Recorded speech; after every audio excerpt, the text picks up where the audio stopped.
अध्याय 81 हुआ सेशन। डिंग डिंग, बधाई हो मेजबान, आपने सफलतापूर्वक अपना चुनाव कर लिया है। जो कुछ भी आपको पसंद नहीं है वह कचरा है। डिंग डिंग, मेजबान अपने स्वयं के गुणों को एक साधारण व्यक्ति की सीमा तक सुधारने के बाद सिस्टम को अपग्रेड कर सकता है। नोट, कृपया 100 घंटों के भीतर अपग्रेड करें, अन्यथा अपग्रेड फंक्शन स्थायी रूप से अक्षम हो जाएगा। हाँ, वह तो कमाल है। हालांकि ऐसा लगता है कि जब सिस्टम अभी बोला तो कोई बीप बीप नहीं हुई। भूल जाओ, कोई बात नहीं। कुछ ही महीने बचे थे कि लियू जियांगताओ ने अपने खजाने की खोज शुरू कर दी। जब समय आया तो लियू जियांगताओ ने अपना 27 घनमीटर का वैकल्पिक आयाम पूरी तरह से भर लिया था। यहाँ सब कुछ बढ़िया है। बेशक सबसे जरूरी बात इन महीनों में अपनी शक्ति बढ़ाने के लिए जी जान से मेहनत करना था। जब समय आया तो उसके व्यक्तिगत गुण एक साधारण व्यक्ति की सीमा तक पहुंच चुके थे। सभी गुण 100 अंक के थे। ये सही है, सभी विशेषताएं 100 अंक है। इसकी आक्रमण शक्ति, लचीलापन और पुनर्प्राप्ति सभी 100 अंक पर है। वापस करना, इस बार लियू जियांगताओ ने सार्वजनिक रूप से वापसी करने का विकल्प नहीं चुना, बल्कि एकांत स्थान पर लौटने का विकल्प चुना। डिंग डिंग, बधाई हो होस्ट, आपने टॉप गन का विमान सफलतापूर्वक बदल दिया है और इसके लिए आपको ब्लैक आयरन स्तर का अपग्रेड ऑर्डर दिया गया है। आयरन स्तर अपग्रेड टोकन उपयोग के बाद किसी भी कौशल को ग्रैंड मास्टर स्तर तक अपग्रेड किया जा सकता है।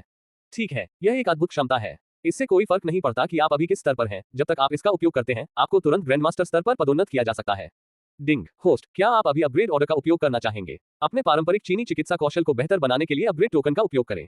डिंग डिंग, बधाई हो होस्ट, अपग्रेड टोकन का सफलतापूर्वक उपयोग किया गया, पारंपरिक चीनी चिकित्सा कौशल में सुधार हो रहा है। एक क्षण में लियू जियांगताओ को अपने मन में अपरिचित छवियों की बाढ़ महसूस हुई, जिसमें विभिन्न एक्यूपंक्चर तकनीकें, नुस्खे और विभिन्न बीमारियों के लक्षण शामिल थे। ऐसा लगा जैसे अनगिनत साल बीत गए हों, फिर भी मानो एक पल ही बीता हो। लियू जियांगताओ को ऐसा लगा जैसे वह एक डॉक्टर में बदल गया हो जो अनगिनत सालों से चिकित्सा का अभ्यास कर रहा था। लियू जियांगताओ को उस उदास मनस्थिति से शांत होने और होश में आने में काफी समय लगा। व्यक्तिगत विशेषताएं देखें। डिंग डिंग, होस्ट की जानकारी इस प्रकार है। नाम, लियू जियांगताओ, मेजबान, लिंग पुरुष, आयु 27/77, कुल 77 वर्ष का जीवन काल 27 वर्ष पहले ही बीत चुके हैं। सोने के सिक्के 1.65 मिलियन, आक्रमण शक्ति 110, प्रभाव प्रतिरोध 110, धीरज 110, छिपी विशेषताएं, करिश्मा 10, अप्रयुक्त, लौह ग्रेड स्कवेंजिंग टोकन 3, कांस्य ग्रेड स्कवेंजिंग टोकन 5, स्वर्ण ग्रेड स्कवेंजिंग टोकन 5, लौह ग्रेड समय यात्रा टोकन तारांकन 1, लेन देन टोकन, सुरक्षा टोकन, समय स्थान पुनर्चक्रण टोकन, लौह ग्रेड लॉटरी व्हील तारांकन 1, स्वर्ण ग्रेड लॉटरी व्हील 3, काला स्वर्ण ग्रेड लॉटरी व्हील 1। विशेष योग्यताएं, ओरेकल बोन स्क्रिप्ट में बुनियादी दक्षता, थेरवाद बौद्ध धर्म विशेषज्ञ, अंग्रेजी विशेषज्ञ, थाई विशेषज्ञ, मय थाई ग्रैंड मास्टर, टैंडन डिसलोकेटिंग और बोन सेटिंग तकनीक विशेषज्ञ, हन कुएन ग्रैंड मास्टर, यू फैमिली चाकू तकनीक ग्रैंड मास्टर, पारंपरिक चीनी चिकित्सा ग्रैंड मास्टर।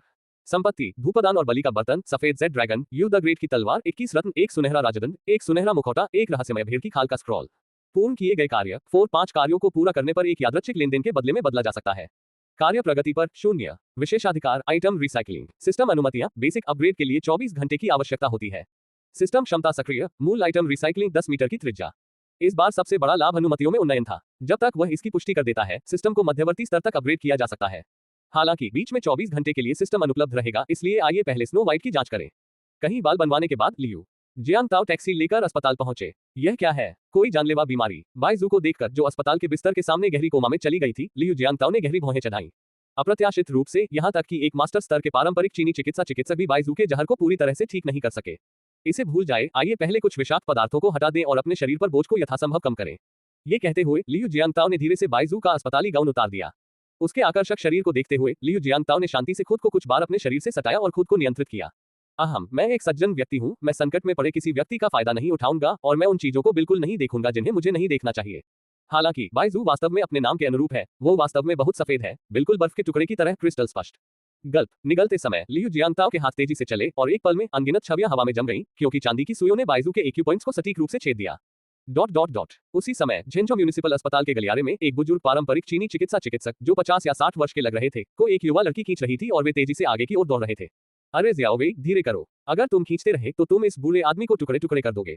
हम बूढ़े आदमी हुआ, ऐसा मत सोचो कि मैं तुम्हारी पृष्ठभूमि नहीं जानता।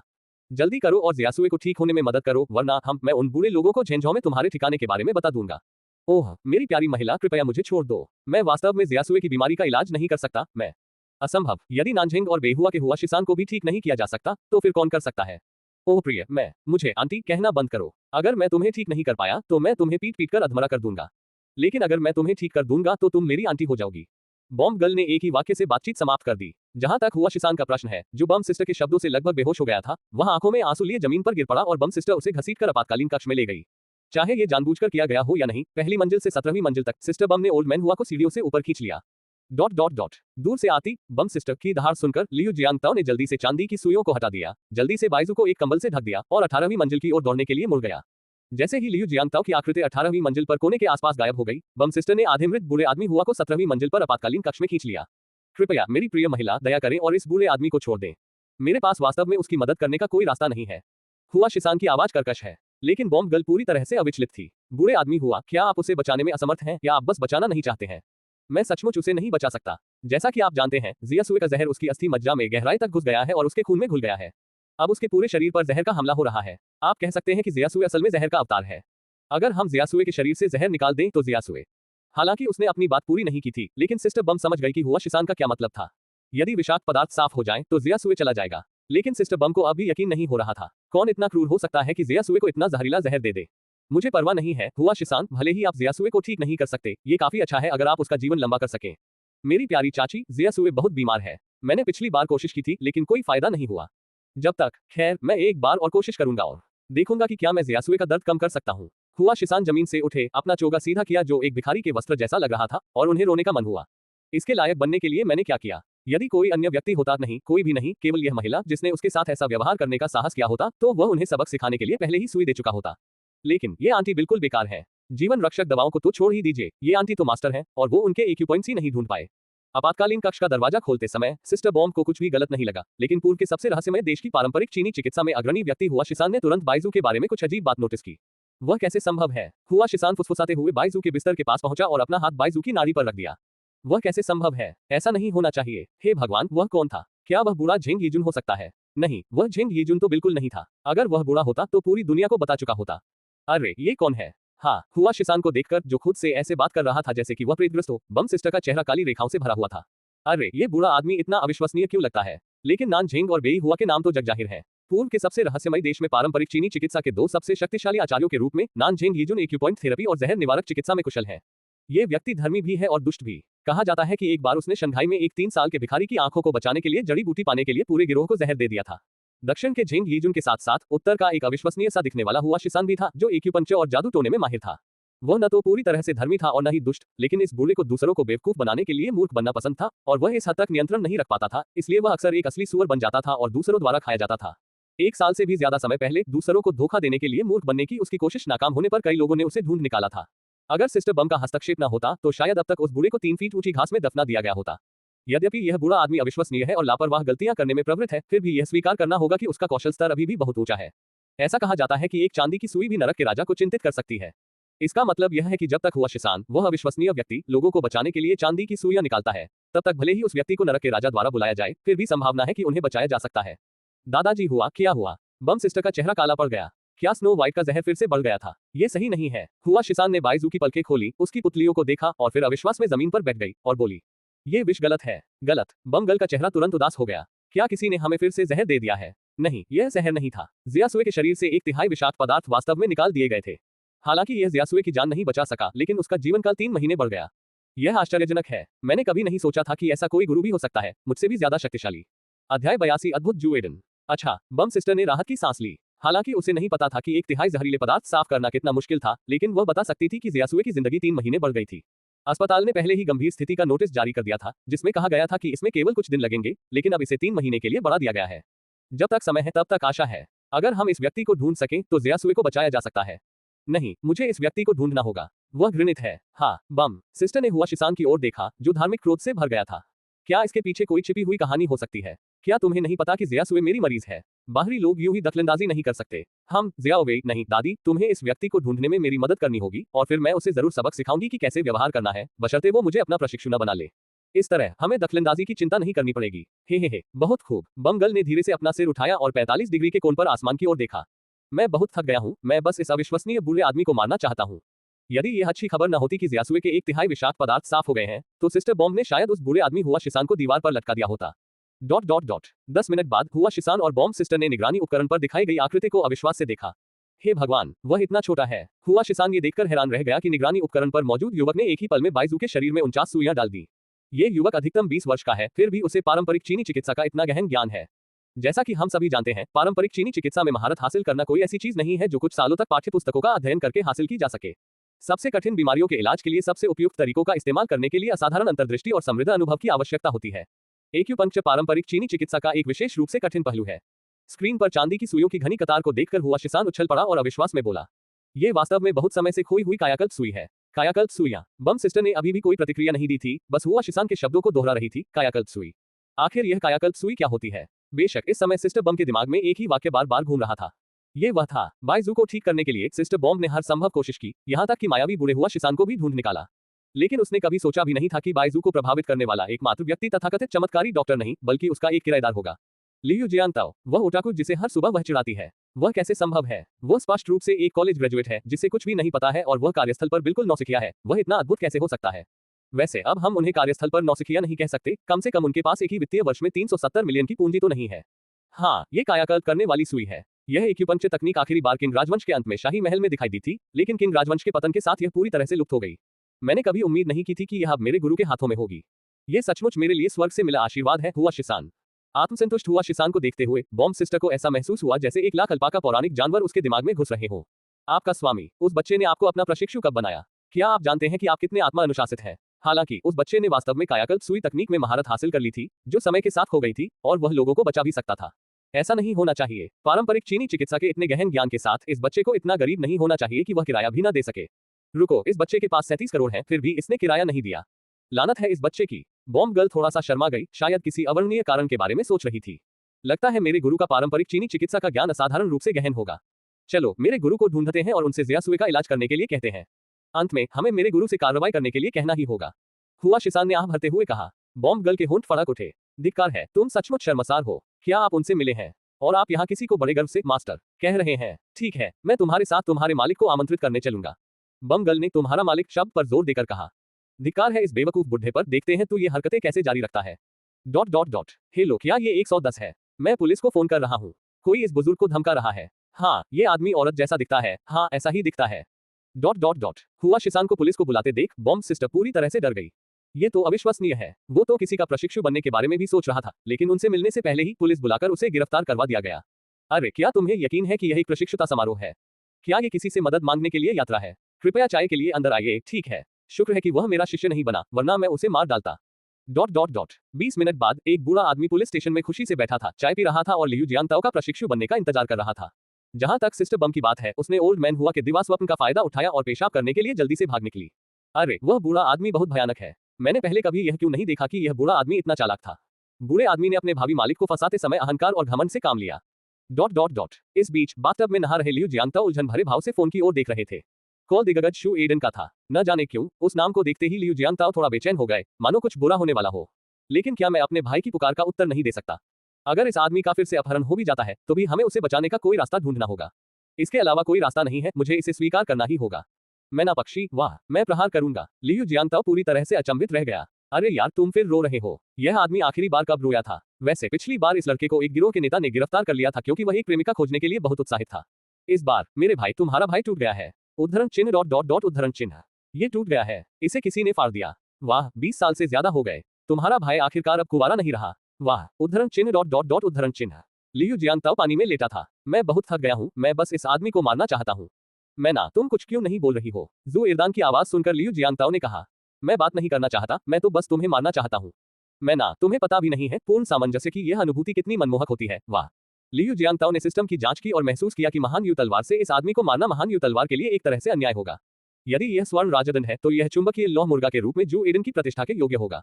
मैं ना, तुम कुछ बोल क्यों नहीं रही हो? अरे कमीने, मैं अभी तुझे मार डालूंगा। आप कहाँ हैं? मैं कहाँ हूँ? मैं बिस्तर पर हूँ। वाह मैना, ये कितना अच्छा लग रहा है। धतेरी की। लियू जियांताओ को बहुत बुरा लगा। नहीं, मुझे इस आदमी को मारना होगा। मुझे बताओ तुम कहाँ हो? मैं अभी आकर तुम्हें मार डालूंगा। मुझे मार डालोगे? तुम्हें आने की जरूरत नहीं है। मैंने तुम्हें अलविदा कहने के लिए बुलाया था। मैं मर रहा हूँ। अरे, आप अपने जीवन का सबसे अच्छा समय बिता रहे होंगे। एक उदास अभिव्यक्ति के साथ लियू जियांताओ ने सिस्टम खोला और पूछा। सिस्टम, क्या आपके पास 40 मीटर लंबी तलवार है? मैं लोगों को काटना चाहता हूँ। बीप बीप, कृपया स्वयं अन्वेषण करें मेजबान। मेरा पैर इधर उधर भटक रहा है। आप सीधे क्यों नहीं कह देते? मैं ना, कैसा लगा? क्या तुम्हें मेरा परमानंद महसूस हुआ? वाह, फेंग फेंग ने आखिरकार अपना स्नान पूरा कर लिया। मैं 7वीं बार स्नान करने वाली हूँ। Beep beep beep. अपने फोन से व्यस्त स्वर सुनकर लियू जियांताओ ने गहरी सांस ली। अरे यार, जब तक मैं इस कमीने को मार नहीं डालूंगा मुझे संतुष्टि नहीं मिलेगी। बूढ़े दानव, एडन के स्थान की पुष्टि करो। बूढ़े राक्षस ने तुरंत स्थान बताकर उत्तर दिया। कमरा 8202, झेंझौ ग्रांड होटल। हाँ, ये फिर से वही कमरा है। पिछली बार जू एडन को इसी कमरे में फंसाया गया था और उसके साथ धोखाधड़ी हुई थी। लेकिन यह आदमी अभी भी कमरे में है। आह, बस मुझे मार डालो। जैसे ही मैंने दूसरी मंजिल पर कदम रखा, मैंने जू एडन की चुंबकीय आवाज पूरी इमारत में गूंजती सुनी। अरे, यह आदमी अविश्वसनीय है। गंभीर चेहरे के साथ लियू जियांगताओ ने कई बार दरवाजा खटखटाया, फिर धीमी आवाज में चिल्लाया, पुलिस कमरे की जांच कर रही है, दरवाजा खोलो। वाह, पुलिस आ गई। जल्दी से कपड़े पहनो, चलो खिड़की से कूदकर भागते हैं। जू इरदान की आत्मसंतुष्ट आवाज सुनकर लियू जियांगताओ को पूरी तरह से भयानक महसूस हुआ। निश्चित रूप से अगले ही पल जू एडन की आवाज अंदर से आई, हे हम सच्चे प्यार हैं, आपको अन्य लोगों की जांच करनी चाहिए। मानव शरीर के रहस्यों की हमारी खोज को बाधित न करें। मानव शरीर के रहस्यों की खोज। जियाओ याग्यान, तुम्हें दरवाजा खोलना चाहिए। अगर वे इसे ऐसे ही खोल देंगे तो अच्छा नहीं होगा। ये ली फोन की आवाज है। ये सही है, मेरी छोटी फैंग बहुत समझदार है। तुम यहाँ बैठी अजीब हरकतें कर रही हो। देखते हैं तुम्हारा आदमी दरवाजे पर इस अकेले कुत्ते से कैसे छुटकारा पाता है। ओह घास। जो एडन की भेड़िया जैसी आवाज सुनकर लियू जियांगताओ ने दरवाजे पर अपना हाथ रखा और धीरे से उसे थोड़ा सा धक्का देकर खोला। धिक्कार है, तुम्हें मेरा दरवाजा खोलने की हिम्मत किसने दी? क्या तुम मेरे भाई बागे और अपने बयूरो चीफ को नहीं जानते? जो एडन ने जब दरवाजा खोला तो वह दंग रह गया। अरे मैना पक्षी, तुम यहाँ क्या कर रही हो? छुपकर सुनने की कोशिश कर रही हो, है ना? हा, धत्तेरी की। लियू जियांगताओ ने अजीब भाव से उसकी ओर देखा, आखिर कौन तुम्हारी बातें सुन रहा है? यदि फोन पर आपकी आवाज थोड़ी अजीब न लगती तो मैं निश्चित रूप से आपको ढूंढने नहीं आता। क्या आप कुत्ते का खाना सार्वजनिक रूप से स्नेह प्रदर्शित करने के लिए प्रयुक्त चीनी भाषा का शब्द ढूंढ रहे हैं? मैं पहले से ही आपको मरने नहीं देकर उदार हो रहा हूँ। अंग्रेजी लिप्यंतरण, नरक में जाओ। जैसे ही लियू जियांगताओ ने अपना हाथ जो एडन की नाड़ी पर रखा, उसकी अभिव्यक्ति और अधिक गंभीर हो गई और उसकी आंखों में एक जानलेवा चमक उठी। क्या हुआ मैना? क्या अब मेरी नाड़ी ठीक चल रही है? सुचारू नाड़ी, मेरी गांड चिकनी करो। लियू जियांगताओ को लगा कि जब से शू एडन को गर्लफ्रेंड मिली है वह घमंडी हो गया है। अगर सिस्टम में 40 मीटर लंबी तलवार की कमी न होती तो लियू जियांगताओ पहले शू एडन को 39 मीटर दौड़ाता और फिर किसी के कोमल नारंगी फूल पर वार करके उसे मौत के घाट उतार देता। दूसरे भाई, क्या आप जानते हैं कि HIV क्या है? लियू जियांगताओ ने उदास भाव से पूछा। मुझे पता है, जियाओ फांग ने मुझे उसके साथ निपटाए जाने से पहले ही बता दिया था। अरे तुम कमाल हो। अध्याय 83। मैं बहुत थक गया हूँ, मैं वास्तव में एडन को मारना चाहता हूँ। क्या आप जानते हैं कि उन 3 अक्षरों का क्या अर्थ है? क्या हुआ? क्या ये बीमारी गंभीर है? मैं इसे दबाऊंगा। क्या ये गंभीर है? आपके पास जीने के लिए शायद कुछ ही साल बचे हैं। क्या आपको लगता है कि यह गंभीर बात है? लियू जियांगताओ को ऐसा लगा जैसे वह पागल हो रहा है। छात्रावास में हर कोई सामान्य है। मैंने शुरू में सोचा था कि जो एडन सिर्फ लालची है, लेकिन अब मैंने एक और बात जोड़ दी है, अज्ञानता। अरे क्या मेरे पास जीने के लिए अभी भी कई साल नहीं है? खैर, मैं तो देर सवेर मर ही जाऊंगा। जैसा कि कहावत है, पियोनी के नीचे मरना रोमांटिक तरीके से मरना है, चाहे भूत बनकर ही क्यों न मरना हो। इसके अलावा फैंग अब भी मुझे खर्च करने के लिए पैसे देता है। हाँ, जो एडन के कारणों को सुनकर लियू जियांगताओ को ऐसा लगा जैसे पूरी दुनिया पैसे के रंग में बदल गई हो। अरे ये तो सचमुच एक मजबूत कारण है। मेरा अनुमान है कि सबसे महत्वपूर्ण कारण यह अंतिम कारण है, वह आपको खर्च करने के लिए पैसे देती है। जो एडन की आत्ममुग्धता देखकर लियू जियांगताओ ने जाकर उसकी खूब पिटाई की। धिक्कार है, यह आदमी उस कुत्ते जैसा है जो 3 दिन न पीटा जाए तो छत पर चढ़ जाएगा, या 1 दिन न पीटा जाए तो बुद्ध के सामने मांस खाएगा। 5 मिनट तक खींचने के बाद लियू जियांगताओ ने दरवाजा खोला और खिड़की के पास खड़े ली फोन को देखा। लियू जियांगताओ अवाक रह गया। सच कहें तो इससे पहले कि लियू जियांगताओ को पता चले कि ली फोन को यह बीमारी है, उन्हें लगा कि जो एडन वास्तव में ली फोन के लिए पर्याप्त नहीं है। यद्यपि ली फोन अब कुंवारी नहीं थी, फिर भी अपनी प्रतिभा, साहस और व्यक्तिगत गुणों के मामले में वह जो एडन से कहीं अधिक थी। लियू जियांगताओ मूल रूप से ली फोन और जो एडन के बारे में बहुत अच्छा सोचते थे, लेकिन उन्होंने कभी उम्मीद नहीं की थी कि ऐसा होगा। हम क्या करते हैं? लियू जियांगताओ ने चुपचाप खुद से यह सवाल पूछा। सच कहूं तो वह आदमी भी इस बीमारी से डरता था, लेकिन उसके पास एक ऐसा सिस्टम था जिससे उसे पता था कि कई फिल्मों में इस बीमारी के इलाज की दवा होती है। अगर वह उन फिल्मों में शामिल हो जाता तो उसे पूरा यकीन था कि वह खास दवा पा सकता है और बीमारी का इलाज कर सकता है। दुर्भाग्यवश सिस्टम के निर्णय मानदंडों के अनुसार उनकी वर्तमान स्थिति में वे फिल्म आयाम उनके लिए सुलभ नहीं है। ली फांग, मेरा दूसरा भाई तुम्हारे साथ न रहने की बजाय मरना पसंद करेगा, इसलिए मैं तुम्हें नहीं रोकूंगा। अच्छा, मैं पहले तुम्हें ठीक करने की कोशिश करूंगा। बोलते हुए लियू जियांगताओ ने ली फोन की कलाई पर अपना हाथ रखा। लगभग 1 मिनट बाद लियू जियांगताओ ने ली फोन के एक्यू पॉइंट पर अपनी उंगली रखी, फिर चांदी की सुइयां निकाली और उन्हें कपड़ों के जरिए ली फोन के शरीर के सभी एक्यू पॉइंट्स में तेजी से डाला। हे भगवान मैना, तुमने ये हुनर कब सीखा? क्या तुम एक्यूपंक्चर का इस्तेमाल निजी फायदे के लिए कर रही हो? हे, जो एडन का चेहरा गुलदाउदी की तरह चमक रहा था। उस आत्मसंतुष्ट अभिव्यक्ति ने लियू जियांगताओ को उसे मारने के लिए प्रेरित किया। आउच, मैना पक्षी, थोड़ा नर्म हो जाओ। यह इतना लंबा है कि तुमने मुझे आर पार कर दिया है। आउच, मैना पक्षी, धीरे करो। ओह, ये गति, मैं इसे बर्दाश्त नहीं कर सकता, मैं बेहोश होने वाला हूँ। आउच, मैना, धीरे करो, तुम्हारा खून बह रहा है। आउच, उद्धरण चिन्ह ... उद्धरण चिन्ह। जो एडन का मुंह खुलता और बंद होता देख लियू जियांगताओ ने तुरंत 1 फुट लंबी चांदी की सुई निकाली, जो एडन के कंधे को पकड़ा और एक जहरीले ड्रैगन की तरह उसने इसे जो एडन के माथे पर दबा दिया। या तो चुप हो जाओ, वरना मैं तुम्हारी भौहों के बीच छुरा घोंप दूंगा। लगभग 1 फुट लंबी चांदी की सुई को देखते हुए जो एडन ने मुश्किल से निगला, उसकी आंखें एक साथ उभर आईं। जो एडन को बिस्तर के पास छोड़कर लियू जियांगताओ ने अपने हाथ में एक चांदी की सुई ली और उसे ली फोन के माथे पर जल्दी से थपथपाया। फिर उसने अपने अंगूठे और तर्जनी को आपस में रगड़ा और 1 फुट लंबी चांदी की सुई आधा फुट गहराई तक धंस गई। गल्प, जो एडन सचमुच डर गया था। अरे यार, ये तो भौहों के बीच में है। तुमने तो बस ऐसे ही चांदी की सुई अंदर डाल दी। ये तो आधा फुट है। हे भगवान, आधा फुट तो किसी का सिर ही फट जाएगा। अंत में जो एडन को जो डर था वह नहीं हुआ। मिथक भाई, जियाओ फांगफेंग कैसी है? क्या उसके लिए कोई आशा है? क्या कोई आशा है? क्या आप सचमुच जानते हैं कि यह बीमारी लाइलाज है? जो एडन के उम्मीद भरे चेहरे को देखते हुए लियू जियांगताओ ने उसे एक असंतुष्ट नजर से देखा, फिर जो एडन को पकड़ लिया और उसकी फिर से पिटाई की, खांसी उसकी मांसपेशियों को खींचने के लिए।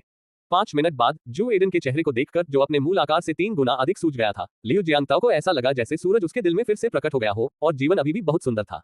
मिथक भाई कुछ तो बोलो, जियाओ फांग कैसी है? क्या उसके लिए कोई उम्मीद है? तुम्हें पता है कि यह बीमारी बहुत मुश्किल है ना? मुझे लगा था कि तुम्हें इसका मतलब नहीं पता। मुझे सच में नहीं पता कि तुम क्या सोच रहे हो। तुम्हारे पास पैसों की कमी नहीं है। मुझे फंसाओ मत, मेरे पास कोई पैसा नहीं है। मैं एक गरीब आदमी हूँ, हे। बेचारा मेरा पिछवाड़ा। अगर मुझे यह नहीं पता होता कि आपके पिता की संपत्ति कम से कम 4 अरब डॉलर है और आप ही उनके एकमात्र उत्तराधिकारी हैं, तो मैं वास्तव में आपकी बकवास पर विश्वास कर लेता। बाहर निकलो, अभी यहाँ से निकल जाओ। ठीक है, ठीक है। फिर जो एडन तुरंत एक लुढ़कते हुए बछड़े में बदल गया और आराम से दरवाजे से बाहर लुढ़क गया। अगले ही पल वह ली फॉन की तरफ लुढ़क गया। जो एडन को ली फॉन को इतनी चिंता से देखते हुए देखकर लियू जियांगताओ ने धीरे से आह भरी। जो एडन उस पर पूरी तरह से फिदा हो गया था, यहाँ तक कि उसके लिए अपनी जान जोखिम में डालने को तैयार था। 5 मिनट बाद लियू जियांगताओ ने धीरे से ली फॉन के शरीर से चांदी की सुइयां निकाली। जो एरदान के उत्सुक चेहरे को देखकर लियू जियांगताओ ने धीरे से आह भरी। ठीक है दूसरे भाई, मैं अभी भाभी की बीमारी ठीक नहीं कर सकता, लेकिन मैंने उसकी संक्रामकता पूरी तरह से खत्म कर दी है। अगर तुम लोग पागल भी हो जाओ तो भी तुम्हें संक्रमण नहीं होगा। जो एडन की आंखें तुरंत चमक उठी। असली, सचमुच, लेकिन क्या यह उपयोगी भी है? तुम इसे पहले ही पकड़ चुके हो। फिर जो एडन बिस्तर के पैर पर बैठ गया और द्वेष के साथ घेरे बनाते हुए लियू जियांगताओ को नाराजगी भरी नजर से देखा। अब तुम्हारी बारी है दूसरे भाई, लेट जाओ। तुम्हें ज्यादा समय से संक्रमण नहीं हुआ है, इसलिए तुम्हारे ठीक होने की संभावना काफी ज्यादा है। ये ठीक हो सकता है मैं। अरे अरे अरे, धीरे करो। 3 फुट लंबी चांदी की सुइयां लगातार डाले जाने के बाद जो एडन पूरी तरह से चुप हो गया। आधे घंटे बाद और लियू जियांगताओ के जाने के 5 मिनट बाद पुलिस अधिकारियों का एक समूह होटल में पहुंचा, लेकिन जो एडन और ली फॉन के अलावा उन्होंने हत्यारे लियू जियांगताओ को नहीं देखा। जैसे ही पुलिस जो एडन और ली फॉन को पूछताछ के लिए पुलिस स्टेशन ले जाने वाली थी, ली फॉन ने HIV निदान प्रमाण पत्र प्रस्तुत किया। पुलिस अधिकारियों का एक समूह तुरंत ली फॉन से दूर चला गया। फिर पुलिस के सामने जो एडन ने ली फॉन को खींच लिया और उसे एक फ्रेंच चुम्बन दिया और सभी पुलिस अधिकारियों ने जो एडन से अपनी दूरी बनाए रखी। वे शो एडन को जानते थे, अभी 3 दिन पहले ही उसे अस्पताल से छुट्टी मिली थी। कई पुलिस अधिकारियों ने उसके मेडिकल रिकॉर्ड देखे थे, जिनसे पता चला कि उसे HIV नहीं था, फिर भी उसने बेशर्मी से एक मरीज को चूमा। धत्तेरी की, यह आदमी बिल्कुल पागल है। 3 मिनट बाद पुलिस अधिकारियों का एक समूह झेंझौ होटल से भाग गया और उनके पीछे कोई और नहीं बल्कि खतरनाक जो एडन था। 10 मिनट बाद पुलिस अधिकारियों का समूह जो बाल बाल बच गया था, डर के मारे जो एडन को देखने लगा, जो बहुत पीछे छूट गया था, और वे सभी पुलिस कार पर अजीब तरह से बैठ गए। अरे ये तो भयानक है। आज भी उस आदमी की अहंकारी आवाज उनके मन में गूंज रही है। आओ एक दूसरे को चोट पहुंचाएं। आओ और मुझे मारो। मैं ज्यादा कुछ नहीं मानता, बस मुझे काट लो। तुम लोग सोचते हो कि तुम इतने मजबूत हो। भागो मत, चलो थोड़ा मजा करते हैं। ... पुलिस कार के अंदर पुलिस कप्तान ने हौंकते हुए कहा, मिनरल वाटर की एक बोतल गटक ली। ये बच्चा पागल हो गया है। कप्तान सही कह रहे हैं, ये बच्चा बिल्कुल पागल है। क्या हमें चेयरमैन जू को यंग मास्टर जू के व्यवहार के बारे में बताना चाहिए? भूल जाओ, हम जू परिवार के मामलों में हस्तक्षेप नहीं कर सकते। ... पुलिस कप्तान ने व्यंग्यात्मक मुस्कान दी। ये सच है, अगर कोई बीमार पड़ गया तो क्या होगा? यहाँ तक कि अगर किसी अमीर आदमी का बेटा बीमार हो तो भी यह ऐसी बात नहीं है जिस पर आप हंस सके। वैसे कैप्टन, ऐसा लगता है कि हम यहाँ लियू जियांगताओ को गिरफ्तार करने आए हैं। आप क्या गिरफ्तार कर रहे हैं? क्या आप लियू जियांगताओ और बाई वेई के बीच के रिश्ते को नहीं जानते? तो कप्तान का मतलब यह है कि हमें बस एक स्पष्ट संकेत देना चाहिए कि उनका क्या मतलब है, लेकिन इसे स्पष्ट रूप से न बताएं, अन्यथा इसका अर्थ खो जाएगा। ... अरे पूर्वी संस्कृति सचमुच गहन और व्यापक है। ... विला में वापस आकर लियू जियांगताओ ने सिस्टम को धीरे से खोलने से पहले काफी देर तक विचार किया। यद्यपि यह एक कचरा पुनर्चक्रण प्रणाली है और इसकी तुलना दिव्य चिकित्सक प्रणाली या उपन्यासों में मुख्य देवता प्रणाली से नहीं की जा सकती, फिर भी सबसे खराब प्रणाली में भी ऐसे कार्य होते हैं जिनकी वह कल्पना भी नहीं कर सकता। व्यक्तिगत विशेषताएं देखें। डिंग डिंग, होस्ट की जानकारी इस प्रकार है। नाम, लियू जियांगताओ। मेजबान, लिंग पुरुष। आयु 27/77। कुल 77 वर्ष का जीवन काल 27 वर्ष पहले ही बीत चुके हैं। सोने के सिक्के 1.65 मिलियन। आक्रमण शक्ति 110। प्रभाव प्रतिरोध 110। धीरज 110। छिपी विशेषताएं, करिश्मा 10/10। अप्रयुक्त, लौह ग्रेड स्कवेंजिंग टोकन 3, कांस्य ग्रेड स्कवेंजिंग टोकन 5, स्वर्ण ग्रेड स्कवेंजिंग टोकन 5, लौह ग्रेड समय यात्रा टोकन तारांकन 1, लेनदेन टोकन और सुरक्षा टोकन तारांकन 2, समय स्थान पुनर्चक्रण टोकन, लौह ग्रेड लॉटरी व्हील तारांकन 1, स्वर्ण ग्रेड लॉटरी व्हील 3, काला स्वर्ण ग्रेड लॉटरी व्हील 1। विशेष योग्यताएं, ओरेकल बोन स्क्रिप्ट में बुनियादी दक्षता, थेरवाद बौद्ध धर्म विशेषज्ञ, अंग्रेजी विशेषज्ञ, थाई विशेषज्ञ, मय थाई ग्रैंडमास्टर, टैंडन डिस्लोकेटिंग और बोन सेटिंग तकनीक विशेषज्ञ, हन कुएन ग्रैंडमास्टर, यू फैमिली चाकू तकनीक ग्रैंडमास्टर, पारंपरिक चीनी चिकित्सा ग्रैंडमास्टर। संपत्ति, भूपदान और बलि का बर्तन, सफेद Z dragon, you the great की तलवार, 21 रत्न, 1 सुनहरा राजदंड, 1 सुनहरा मुखौटा, 1 रहस्यमय भेड़ की खाल का स्क्रॉल। पूर्ण किए गए कार्य, 4-5 कार्यों को पूरा करने पर एक यादृच्छिक लेनदेन के बदले में बदला जा सकता है। कार्य प्रगति पर 0। विशेषाधिकार, आइटम रिसाइकलिंग। सिस्टम अनुमतियां, बेसिक अपग्रेड के लिए 24 घंटे की आवश्यकता होती है। सिस्टम क्षमता सक्रिय, मूल आइटम रिसाइकलिंग 10 मीटर की त्रिज्या। मैंने सिस्टम स्टोर को रिफ्रेश किया और पाया कि वहां खरीदने लायक कुछ भी नहीं था। अब हम ज्यादा कुछ नहीं कर सकते, न लॉटरी या फिल्म के आयामों को फिल्टर करना। ठीक है, चलो पहले लकी ड्रॉ करते हैं। System, iron grade lottery wheel को सक्रिय करें। डिंग डिंग, आयरन लेवल लॉटरी व्हील का सफलतापूर्वक उपयोग करने के लिए मेजबान को बधाई। क्या आप अब लॉटरी शुरू करना चाहेंगे? उद्धरण चिन्ह ... उद्धरण चिन्ह। अध्याय 84 ट्रांस टाइम रिट्रीवल ऑर्डर। अपनी आंखें घुमाते हुए लियू जियांगताओ ने चुप रहने का फैसला किया, ये देखने के लिए दृढ़ संकल्पित थे कि क्या ये पागल प्रणाली अगला कदम उठाएगी। डिंग डिंग, बधाई हो मेजबान, आपने जोड़ 5 वर्ष का जीवन काल जीत लिया है।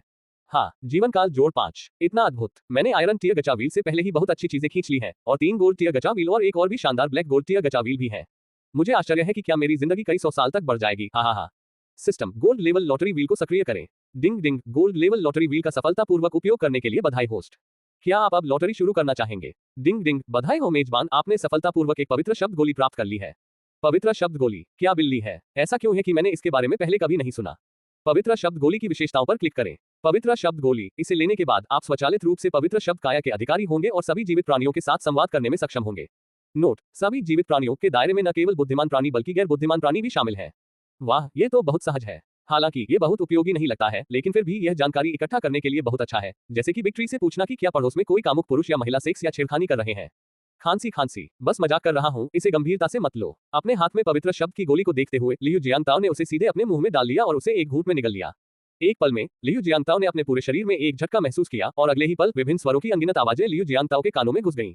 बकबक, सड़क के उस पार वाले घर में फिर से बहुत सारी औरतें आ गई हैं। बकबक, ये गेट पर गौरैया की आवाज है। म्याऊं, आज मछली का स्वाद फिर से मछली जैसा लग रहा है। मुझे सच में समझ नहीं आ रहा कि उसके मालिक को मछली के साथ ये अवर्णनीय हरकतें क्यों करनी पड़ रही हैं। यह विला नंबर 6 में घरेलू बिल्ली की आवाज है। हे, इस आदमी की मौत की आभा बहुत तेज है। नहीं दोस्त, मुझे उसे तुरंत चेतावनी देनी होगी और यह सुनिश्चित करना होगा कि वह डॉक्टर को दिखाए। हे, यहाँ से चले जाओ तुम कौवे। तुम कहाँ से आए हो? दफा हो जाओ। विला नंबर 11 की छत पर एक मजबूत दिखने वाला बूढ़ा आदमी झाड़ू लहरा रहा था और ऊपर कौवों को डराने की कोशिश कर रहा था। ... अपना सिर हिलाते हुए लियू जियांगताओ आह भरने से खुद को नहीं रोक सका। पवित्र शब्द की गोली वास्तव में अद्भुत है। एक पवित्र शब्द की गोली और सब कुछ अब रहस्य नहीं रहेगा।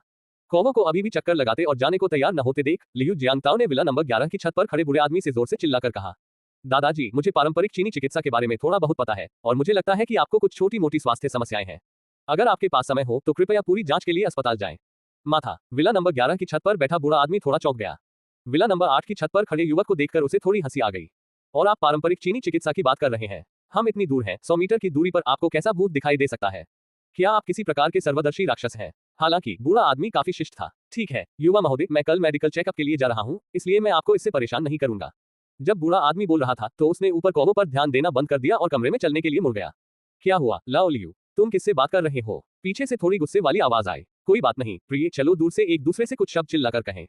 तुम बूढ़े बदमाश, छोटी लड़की को मत डराओ। जल्दी करो, जियाओलिन आज वापस आ रही है। वे यहाँ है। ...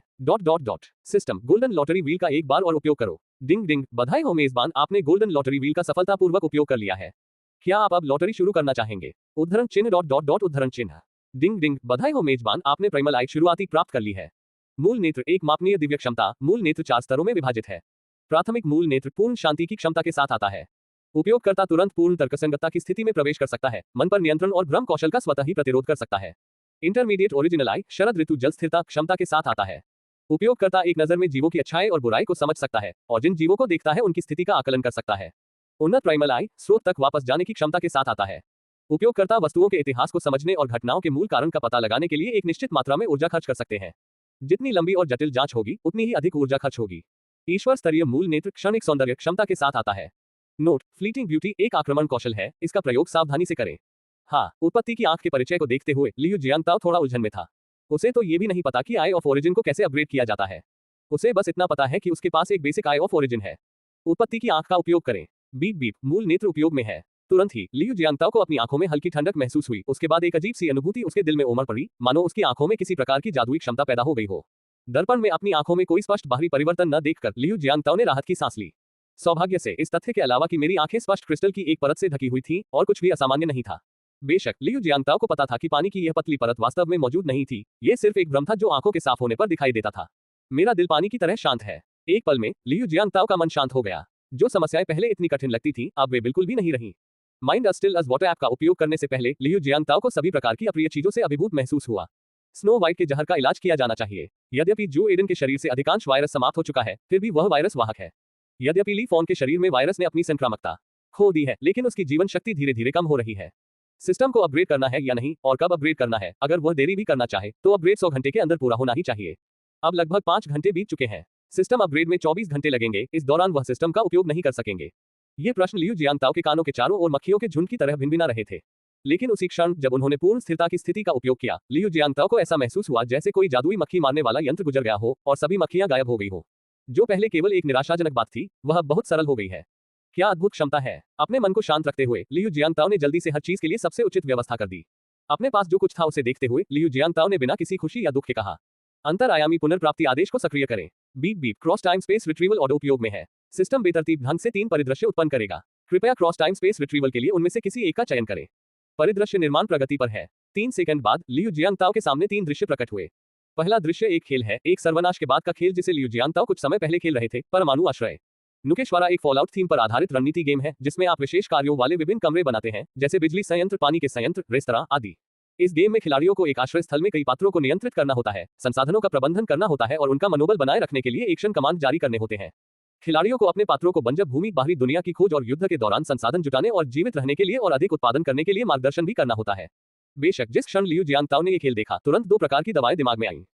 उपचार, इंजेक्शन और फुलरडाइन। न्यूक्लियर शेल्टर गेम में एकमात्र उपचारात्मक वस्तु होने के नाते उपचारात्मक सुई बहुत शक्तिशाली है। जब तक स्वास्थ्य का एक छोटा सा अंश बचा है, जब तक कि स्वास्थ्य पट्टी पूरी तरह से विकिरणित नहीं हुई है, तब तक आप उपचारात्मक सुई का उपयोग करके तुरंत स्वास्थ्य बहाल कर सकते हैं। उपचार सुइयों के साथ भले ही बाइजू का जहर अस्थायी रूप से पूरी तरह से हटाया नहीं जा सकता है, वह उपचार सुइयों के साथ जीना जारी रख सकती है। न केवल बाइजू बल्कि ली फॉन भी अपने जीवन को लंबा करने के लिए उपचार सुइयों का उपयोग कर सकते हैं। अच्छा है, जहां तक फोर्डिन की बात है, यह इस खेल में एक अपरिहार्य दवा है। इस विकिरण थीम वाले खेल में विकिरण के उपचार में फोर्डिन की भूमिका स्वयं स्पष्ट है। अभी यही रहो। जब लियू जियांगताओ ने दूसरी स्क्रीन पर देखा तो वह दंग रह गया।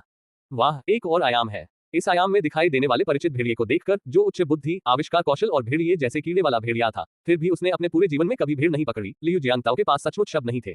ये सही है, ये सुखद बकरी और बड़े भेड़िए की दुनिया है। इस आयाम में क्या हो रहा है? हम क्या पुनः प्राप्त कर सकते हैं? एक व्यंग्यात्मक मुस्कान के साथ लियू जियांगताओ ने ऑनलाइन खोज शुरू कर दी। कहा जा सकता है कि चेहरे के इस हिस्से से कई अच्छी चीजें मिल सकती थीं, लेकिन उन सबके लिए बहुत समय चाहिए था। कम से कम अंतर आयामी पुनर्प्राप्ति आदेश की 24 घंटे की वैधता अवधि के भीतर उन्हें प्राप्त करना असंभव था। तो एकमात्र चीज जो हम प्राप्त कर सकते हैं वह है ग्रीन ग्रासलैंड से घास। चलो इसे खारिज कर दें। यदि लियू जियांगताओ के पास पर्याप्त समय होता या समय यात्रा करने के लिए 1 वर्ष भी होता, तो वह निश्चित रूप से बिना किसी हिचकिचाहट के इस फिल्म जगत में प्रवेश करना चुनते। ग्रे वुल्फ वस्तुतः एक आविष्कार प्रेमी है। ली फोंग और बाइजू की बीमारियों को ठीक करने के लिए मशीन का आविष्कार करना उसके लिए कोई समस्या नहीं होनी चाहिए। जब उसने तीसरे को देखा तो लियू जियांगताओ थोड़ा हैरान रह गया। ये दुनिया, एक ऐसी दुनिया जिसकी उसने कभी कल्पना भी नहीं की थी। पश्चिम की यात्रा की दुनिया। पूर्व के सबसे प्रामाणिक और रहस्यमय देश के मूल निवासी के रूप में लियू जियांगताओ को इस टीवी श्रृंखला को देखते हुए बड़ा हुआ कहा जा सकता है। अनगिनत बार इस व्यक्ति ने कल्पना की है कि यदि वह इस टीवी श्रृंखला की दुनिया में प्रवेश कर सके तो वह निश्चित रूप से उन महान खजानों पर अपना हाथ रख सकेगा। बंदर राजा की स्वर्णिम छड़ी को छोड़कर, जिसे प्राप्त करना काफी कठिन है, और बैंगनी सुनहरे लाल लौकी, वज्र कंगन और अर्जित थैले जैसे शक्तिशाली खजानों को भी नजरअंदाज करते हुए लियू जियांगताओ ने अनगिनत बार केवल उन खजानों पर विचार किया था जो संभावित रूप से प्राप्त करने योग्य थे, जैसे चोरी की गई वस्तुओं में लाओजी की जैड बोतल और सुनहरी रस्सी, सुनहरे बालों वाले शेर के हाथों में सोने की घंटी और यिन यांग बोतल। रॉक का निजी खजाना शामिल है जो बादलों में 90,000 मील ऊपर तक उड़ता है। इनमें से केवल एक खजाना प्राप्त करना भी एक बड़ी बात होगी। इसके अलावा अंदर मौजूद अमरता के आड़ू, सुनहरी गोलियां आदि आसानी से बाइजू और ली फोन की बीमारियों को ठीक कर सकती है। कैसे चुने? अध्याय 85 तिजोरी 777। एक खेल की दुनिया है जहां आप निश्चित रूप से उपचार, इंजेक्शन, किलेबंदी एजेंट और यहां तक कि विभिन्न आग्नेयास्त्र और उपकरण प्राप्त कर सकते हैं। परमाणु आश्रय एक है स्वप्नलोक जिसमें अनंत खजाने हैं। पश्चिम की यात्रा। हालांकि जर्नी टू द वेस्ट की दुनिया में इन चीजों को 24 घंटे के भीतर प्राप्त करना बेहद मुश्किल है, लेकिन अगर वह उनमें से एक भी पा लेता तो वह अमीर हो जाता। मुझे कैसे चुनना चाहिए? यदि लियू जियांगताओ ने पूर्ण शांति की स्थिति में प्रवेश नहीं किया होता तो उन्होंने निश्चित रूप से पश्चिम की यात्रा की दुनिया में प्रवेश करना चुना होता। एक जुआ खेलें और हो सकता है कि आपकी साइकिल मोटरसाइकिल में बदल जाए। भले ही खजाना पाने की संभावना 10,000 में से केवल एक हो, फिर भी लियू जियांगताओ अपना सर्वश्रेष्ठ प्रयास करेगा। अगर आपको यह नहीं मिल रहा है तो मान लीजिए कि अंतर आयामी पुनर्प्राप्ति क्रम मौजूद ही नहीं है, लेकिन अगर आप इसे पाने में कामयाब हो गए तो आप अमीर हो जाएंगे। बेशक ये सब इस बात पर आधारित है कि वह पूर्ण शांति की स्थिति तक नहीं पहुंचा है। खेल की दुनिया। परमाणु आश्रय चुने। डिंग डिंग। परमाणु आश्रय के आयाम को सफलतापूर्वक चुनने के लिए मेजबान को बधाई। Beep beep. क्रॉस टाइम और स्पेस रिकवरी ऑर्डर के उपयोग की उल्टी गिनती आधिकारिक तौर पर 24 घंटे की उल्टी गिनती में प्रवेश कर गई है। 23 घंटे 59 मिनट और 59 second. Note 1, cross time space recovery order का उपयोग करने के बाद 2 दुनियाओं में समय स्वचालित रूप से सिंक्रोनाइज हो जाएगा। Note 2, cross time space retrieval order मेजबान या व्यापारिक साझेदार को समय के माध्यम से यात्रा करने की अनुमति नहीं दे सकता है। ठीक है, ट्रेडिंग का समय कुल 24 घंटे है। शांगगुआन होंग शेल्टर नंबर 777 का प्रबंधक है। उनके प्रबंधन के तहत वॉल्ट 777 का तेजी से विकास हुआ और इसकी जनसंख्या विभिन्न आपूर्तियों की प्रचुरता के साथ शीघ्र ही 200 की सीमा तक पहुंच गई। अभाव के इस युग में शांगगुआन होंग की यह सुनिश्चित करने की क्षमता कि उनके लोगों के पास खाने और पहनने के लिए पर्याप्त सामग्री हो, यह दर्शाती है कि वे एक बहुत ही सक्षम प्रबंधक हैं। कम से कम वॉल्ट 666, वॉल्ट 888 और अन्य वॉल्टों की तुलना में जिन पर डेथक्लॉस ने हमला किया था और सभी को नष्ट कर दिया था, यह अभी भी बहुत अच्छा है। मैनेजर, खाने का समय हो गया है। ठीक है, अब आप जा सकते हैं। अपनी सेक्रेटरी क्लास को जाते देख शांग गुआनहोन ने अपने होंठ चाटे। उफ, लगता है इसके अलावा और कुछ करने को नहीं है। एक मैनेजर होने के नाते उसे न तो रसद ढूंढने बाहर जाने की जरूरत है, न ही उसे अग्रिम मोर्चे पर लड़ने की। जब तक वह आत्मघाती आदेश नहीं देता तब तक सब ठीक है। जब काम होता है तो सचिव करता है, जब कुछ नहीं होता तो बस खास खास खास। आप समझते हैं। जबकि उनके सचिव ने अपने अधीनस्थों को बिजली संयंत्र, जल संयंत्र और रेस्तरां में काम करने के लिए निर्देशित किया था, वह प्रशिक्षण कक्ष में अपनी व्यक्तिगत विशेषताओं जैसे कि ताकत, प्रतिक्रिया की गति, करिश्मा और भाग्य को बढ़ाने में लगे थे। जबकि उनका सचिव लोगों को बाहर जाकर आपूर्ति खोजने के लिए व्यवस्था कर रहा था, वह स्वयं को हथियारबंद करने के लिए अधिक उन्नत आग्नेयास्त्रों और उपकरणों का निर्माण करने के लिए लोगों की व्यवस्था कर रहे थे। जब उनकी सचिव अन्य लोगों के लिए सभी प्रकार के उपकरण बनाने की व्यवस्था कर रही थी, तब वह महिलाओं के एक समूह के बीच अपने आकर्षण का परीक्षण कर रहे थे, खांसी खांसी। बेशक जब बाकी सभी लोग नियमित तरीके से अपना काम कर रहे थे, सचिव भी व्यस्त था क्योंकि यह उसके लिए सबसे व्यस्त समय था। शांग गुआनहोन सचिव पर 3 साल तक काम करने के बाद यदि आश्रय की जनसंख्या पहले ही अपनी सीमा तक नहीं पहुंच गई होती, तो बच्चा शायद अब तक बड़ा हो गया होता। ये कितना अच्छा होगा यदि एक प्रशासक के पास अनेक आश्रय स्थल हो। शांग गुआनहोन ने एक से ज्यादा बार प्रलय के देवता से प्रार्थना की, इस उम्मीद में कि उसकी इच्छा पूरी हो, भले ही उसे बस एक और आश्रय मिल जाए। उस समय कम से कम आश्रय में उसका एक बच्चा तो होगा। हालांकि शांग गुआनहोन की इच्छा अंततः पूरी नहीं हो सकी। हर दुनिया के अपने नियम होते हैं और इस दुनिया का नियम यह है कि प्रत्येक आश्रय स्थल अधिकतम 200 लोगों का ही भरण पोषण कर सकता है। बेशक प्रबंधक एक अपवाद है। मैनेजर, कुछ हुआ है। जैसे ही शांग गुआनहोन आलस से विचार कर रहा था, सीक्रेट सोसाइटी फिर से चिंतित होकर प्रबंधक के कार्यालय में प्रकट हुई। क्या हुआ? जल्दी मत करो, धीरे से बताओ। हमारे पड़ोसी वार्ड 776 में डेथ क्लॉज ने सेंध लगा दी है।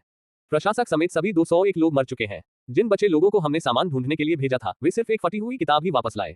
इसके साथ ही क्लास ने फटी हुई किताब को मैनेजर के कार्यालय डेस्क पर रख दिया। किताब। शांग गुआनहोन ने फटी हुई किताब पर नजर डाली, वह किताब जो ऐसी लग रही थी कि किसी भी क्षण टूट सकती है। ये तो बहुत पुरानी बात है। मुझे सचमुच समझ नहीं आ रहा कि वार्ड 776 के मैनेजर को इस तरह की किताब क्यों पसंद आई। लेकिन अगले ही पल शांग गुआनहोन पूरी तरह से स्तब्ध रह गया। पुस्तक में न केवल सभी प्रकार की नई वस्तुओं का विवरण था, बल्कि ऐसी वस्तुएं भी थीं जिन्हें उसने पहले कभी नहीं देखा था। भोजन, ताजा भोजन, सभी प्रकार का भोजन, चमकीले लाल और आकर्षक सेब, मनमोहक पीला केला, काले और लाल माणिक्य जैसे दिखने वाले अंगूर, मीठा और खट्टा कीवी फल, ... यद्यपि पुस्तक में भोजन का केवल एक चित्र था और उसका केवल एक सरल विवरण था, फिर भी शांग गुआनहोन को यह महसूस हो रहा था कि पुस्तक में वर्णित भोजन स्वादिष्ट होना चाहिए। गुरगल, उसका पेट गड़गड़ा रहा था, लेकिन शांग गुआनहोन वास्तव में खा नहीं सकता था। आश्रय गृह में प्रतिदिन मिलने वाले पोषण आहार में शरीर के लिए आवश्यक सभी पोषक तत्व और ऊर्जा तो होती है, लेकिन उसमें कोई स्वाद नहीं होता। यदि पोषक तत्व का घोल दूध या सफेद न होता, जबकि पानी रंगहीन न होता, तो वह स्वाद देखकर यह नहीं बता पाता कि कौन सा घोल पानी है और कौन सा पोषक तत्व का घोल। पुस्तक में वर्णित फलों को खाना कितना अद्भुत होगा। शांग गुआनहोन ने मुश्किल से निगला, उसकी आंखों में उत्साह धीरे धीरे गायब हो रहा था। इस दुनिया में उन्हें मिलने वाला एकमात्र भोजन है पोषक तत्व समाधान। जहां तक पुस्तक में वर्णित फलों का प्रश्न है, वे इस संसार में अस्तित्व में ही नहीं रह सकते। यह एक ऐसी दुनिया है जो परमाणु बमों से तबाह हो चुकी है। पूरी दुनिया तरह तरह के विकिरणों से भरी हुई है और लगभग सभी जानवर और पौधे गायब हो गए हैं। बचे हुए कुछ जीवन रूपों में से केवल मनुष्य ही विकिरण से पूरी तरह से उत्परिवर्तित नहीं हुआ। इन जीवित बचे मनुष्यों ने स्पष्ट रूप से आश्रय निर्माण मशीनें प्राप्त कर ली, जिनकी सहायता से वे अधिकतम 200 लोगों की आबादी वाले आश्रयों का निर्माण कर सकते हैं। जहां तक आश्रय में रहने वाले लोगों का प्रश्न है, चलिए अभी के लिए उन्हें केवल लोग ही कहें, वे सभी आश्रय की संश्लेषण विधियों का उपयोग करके बनाए गए थे। वॉट बिल्डर का इस्तेमाल केवल शुद्ध मानव ही कर सकते हैं। कृत्रिम मानव, चाहे वे कितने भी बुद्धिमान हो या मानवों से कितने भी अप्रभेद्य हो, वॉल्ट बिल्डर का इस्तेमाल नहीं कर सकते। यही कारण है कि शांग गुआनहोन के पास आश्रय निर्माण की 3 मशीनें हैं, लेकिन आश्रय केवल एक ही है। मनुष्यों की संख्या घटती जा रही है, जबकि उत्परिवर्तित जीव अनंत प्रतीत होते हैं। मायावी रेडियोधर्मी मेंटिस, मृत पंजा अत्यंत खतरनाक है। छाया में छिपा हुआ एक गिनी पिग, रेडियोधर्मी बिच्छू की मारक क्षमता और स्वास्थ्य आश्चर्यजनक रूप से उच्च है। प्रत्येक में आश्रय की सुरक्षा को भेदने और सभी को मारने की क्षमता है। कुछ समय पहले ही वह रेडियोधर्मी मेंटिस के एक हमले में बाल बाल बचे थे। हालांकि अंततः वह रेडियोधर्मी मेंटिस के झुंड को खत्म करने में कामयाब रहे, लेकिन उनके 200 आदमियों में से 60 से ज्यादा मारे गए। यदि कृत्रिम मनुष्यों के उत्पादन का समय कम न होता, तो संभवतः अभी भी उनके पास मनुष्यों की कमी होती। गुरगल, उसके पेट में गड़गड़ाहट से शांग गुआनहोन फिर से जाग गया। ठीक है, मैं फिर से भूल गया कि मैं क्या सोच रहा था। हाँ, ये फल है। किताब में बताए गए फल को खाना कितना अच्छा होगा। यदि वह सचमुच पुस्तक में वर्णित फल खा सकता, तो वह कोई भी कीमत चुकाने को तैयार होता। वह परमाणु शांति से पहले के दौर में रहे थे। हालांकि उस समय उनकी उम्र बहुत कम थी, लेकिन उस खाने का स्वाद उनकी यादों में गहराई से अंकित था। इस पुस्तक के बिना शांग गुआनहोन कभी भी इतनी भयानक स्थिति में नहीं होता। हे स्वर्ग, मुझ पर दया करो और मुझे फल का एक टुकड़ा दो। बूम, हुह, पूरा आश्रय स्थल हिल गया और फिर शांग गुआनहोन ने दीवार में एक पारदर्शी छेद खोजा। तभी शून्य के दूसरी ओर एक व्यक्ति प्रकट हुआ। क्या बकवास है, मेरे ऑफिस में किसने घुसकर तोड़फोड़ की? शांग गुआनहोन एक फुसफुसाहट के साथ उछल पड़ा और कार्यालय से बाहर भाग गया, लेकिन बाहर से देखने पर प्रबंधक का कार्यालय बिल्कुल भी खाली नहीं था। कई बार आगे पीछे होने के बाद शांग गुआनहोन को अंततः ये स्वीकार करना पड़ा कि शून्य वास्तव में हवा से प्रकट हुआ था। आप कौन है? ... इस बीच दूसरी तरफ लियू जियांगताओ भी अवाक रह गया। अरे बाप रे, क्या दूसरी तरफ वाला व्यक्ति मुझे देख सकता है? मूल रूप से लियू जियांगताओ इस बारे में सोच रहे थे कि दूसरे पक्ष का विश्वास कैसे हासिल किया जाए और फिर बड़ी संख्या में उपचार सुइयों और फोर्डिन प्राप्त करें। दूसरा व्यक्ति वास्तव में मुझे देख सकता था। क्या तुम मुझे देख सकते हो? लियू जियांगताओ ने अविश्वास से खुद की ओर इशारा किया और पूछा। बेशक, मैं मैनेजर आपके जितना बड़ा सिर कैसे नहीं देख सकता। ठीक है, यह आदमी अभी भी मैनेजर है। गौर से देखने पर यह आदमी अभी भी काफी जवान लग रहा था, बस 20 साल का। हालांकि मूल नेत्र के प्रभाव में लियू जियांगताओ स्पष्ट रूप से बता सकता था कि दूसरे पक्ष की असली उम्र निश्चित रूप से 70 से ऊपर थी। हम अनजाने में लियू जियांगताओ की नजर शांगुआन होन की मेज पर पड़ी एक फटी हुई किताब पर पड़ गई। इस तरह की किताब दुनिया की हर पेरेंटिंग बुक स्टोर में मिलती है। ये किताब बच्चों को तरह तरह के फलों को पहचानना सिखाती है। बेशक लियू जियांगताओ को आश्चर्यचकित करने वाली बात किताब नहीं थी, बल्कि उसमें मौजूद तस्वीरें थीं। एक चमकदार लाल सेब। उसने खेल खेला था, इसलिए वह जानता था कि खेल में निर्धारित भोजन के अलावा कोई फल नहीं था। दूसरे शब्दों में, क्या मैं फल का उपयोग करके दूसरे पक्ष के साथ व्यापार कर सकता हूँ? स्नैप। जैसे ही उसने इसके बारे में सोचा, लियू जियांगताओ ने फलों की प्लेट से एक सेब उठाया और एक टुकड़ा खा लिया। टकराना। एक पल में लियू जियांगताओ को ऐसा लगा जैसे उसके सामने की दीवार हिल रही हो। बिल्कुल सही, जैसे ही लियू जियांगताओ ने सेब निकाला, शांगुआन होंग आगे बढ़ा और छेद से होकर सेब छीनने की कोशिश करने लगा। हालांकि जो छेद जैसा दिख रहा था, वह असल में एक ठोस दीवार थी। तो शांगुआन होंग ने तुरंत अपना सिर दीवार पर पटक दिया। एक सेब चाहिए। सोचना, सेबों में ऐसी क्या खासियत है? उनमें कोई महत्वाकांक्षा नहीं होती। उसने लापरवाही से सेब को फलों के कटोरे में फेंक दिया। लापरवाही से फेंके गए सेब को देखकर शांगुआन होंग को रोने का मन हुआ। भाई, अगर तुम इसे नहीं खाओगे तो मैं खाऊंगा। सेब, वह सेब जो केवल मेरी स्मृति में मौजूद है। हे भगवान, इस आदमी पर बिजली गिरकर उसकी मौत हो जाए। अध्याय 86। मैं खाना चाहता हूँ। क्या आप कुछ अंगूर चाहेंगे? सोचना, अंगूर में ऐसी क्या खासियत है? तुम्हारा तो कोई स्वाद ही नहीं है। फिर एक बैंगनी अंगूर लापरवाही से फेंका गया, जो छेद को छूता हुआ अंततः आश्रय में नहीं उतरा। कुछ संतरे चाहिए। सोचना, संतरे में ऐसी क्या खासियत है? तुम्हारा तो कोई स्वाद ही नहीं है। तभी एक संतरा उसकी आंखों के पास से उड़कर आया, लेकिन फिर भी वह जमीन पर नहीं गिरा। लियू जियांगताओ को इतना मजा करते देख शांगुआन होंग को उसे मार डालने का मन हुआ। यदि वह वहां से गुजर सकता तो निश्चित रूप से इस आदमी को गोली मार देता। हालांकि लियू जियांगताओ से छुटकारा पाने के लिए हर संभव प्रयास करने के बाद उन्होंने अपने पद से इस्तीफा दे दिया। वह जानता था कि कोई तो कारण होगा जिसके कारण दूसरा पक्ष आया है और उसे विभिन्न फलों का लालच दे रहा है। सबसे अधिक संभावना यह है कि वह स्वयं के साथ व्यापार करेगा। लेकिन मेरे पास ऐसा क्या है जो दूसरों के पास नहीं है? क्या ये हथियार उन्होंने स्वयं बनाए होंगे? ये नामुमकिन है। हर आश्रय एक बार एक निश्चित स्तर तक उन्नत हो जाने पर शक्तिशाली हथियार बना सकता है। क्या यह मेरे पास मौजूद आश्रय निर्माण मशीन हो सकती है? ये नामुमकिन है। हालांकि शुरुआत में वॉच बिल्डर की गणना प्रति व्यक्ति की जाती थी और हर बचे हुए व्यक्ति को केवल एक वॉच बिल्डर मिलता था, लेकिन दशकों बीत गए हैं और अनगिनत वॉच नष्ट हो चुके हैं। अब ऐसा लगता है कि बचे हुए वॉच के प्रत्येक प्रशासक के पास एक या दो वॉच बिल्डर हैं। बार बार सोचने के बाद भी वह समझ नहीं पाया कि दूसरा व्यक्ति क्या चाहता था।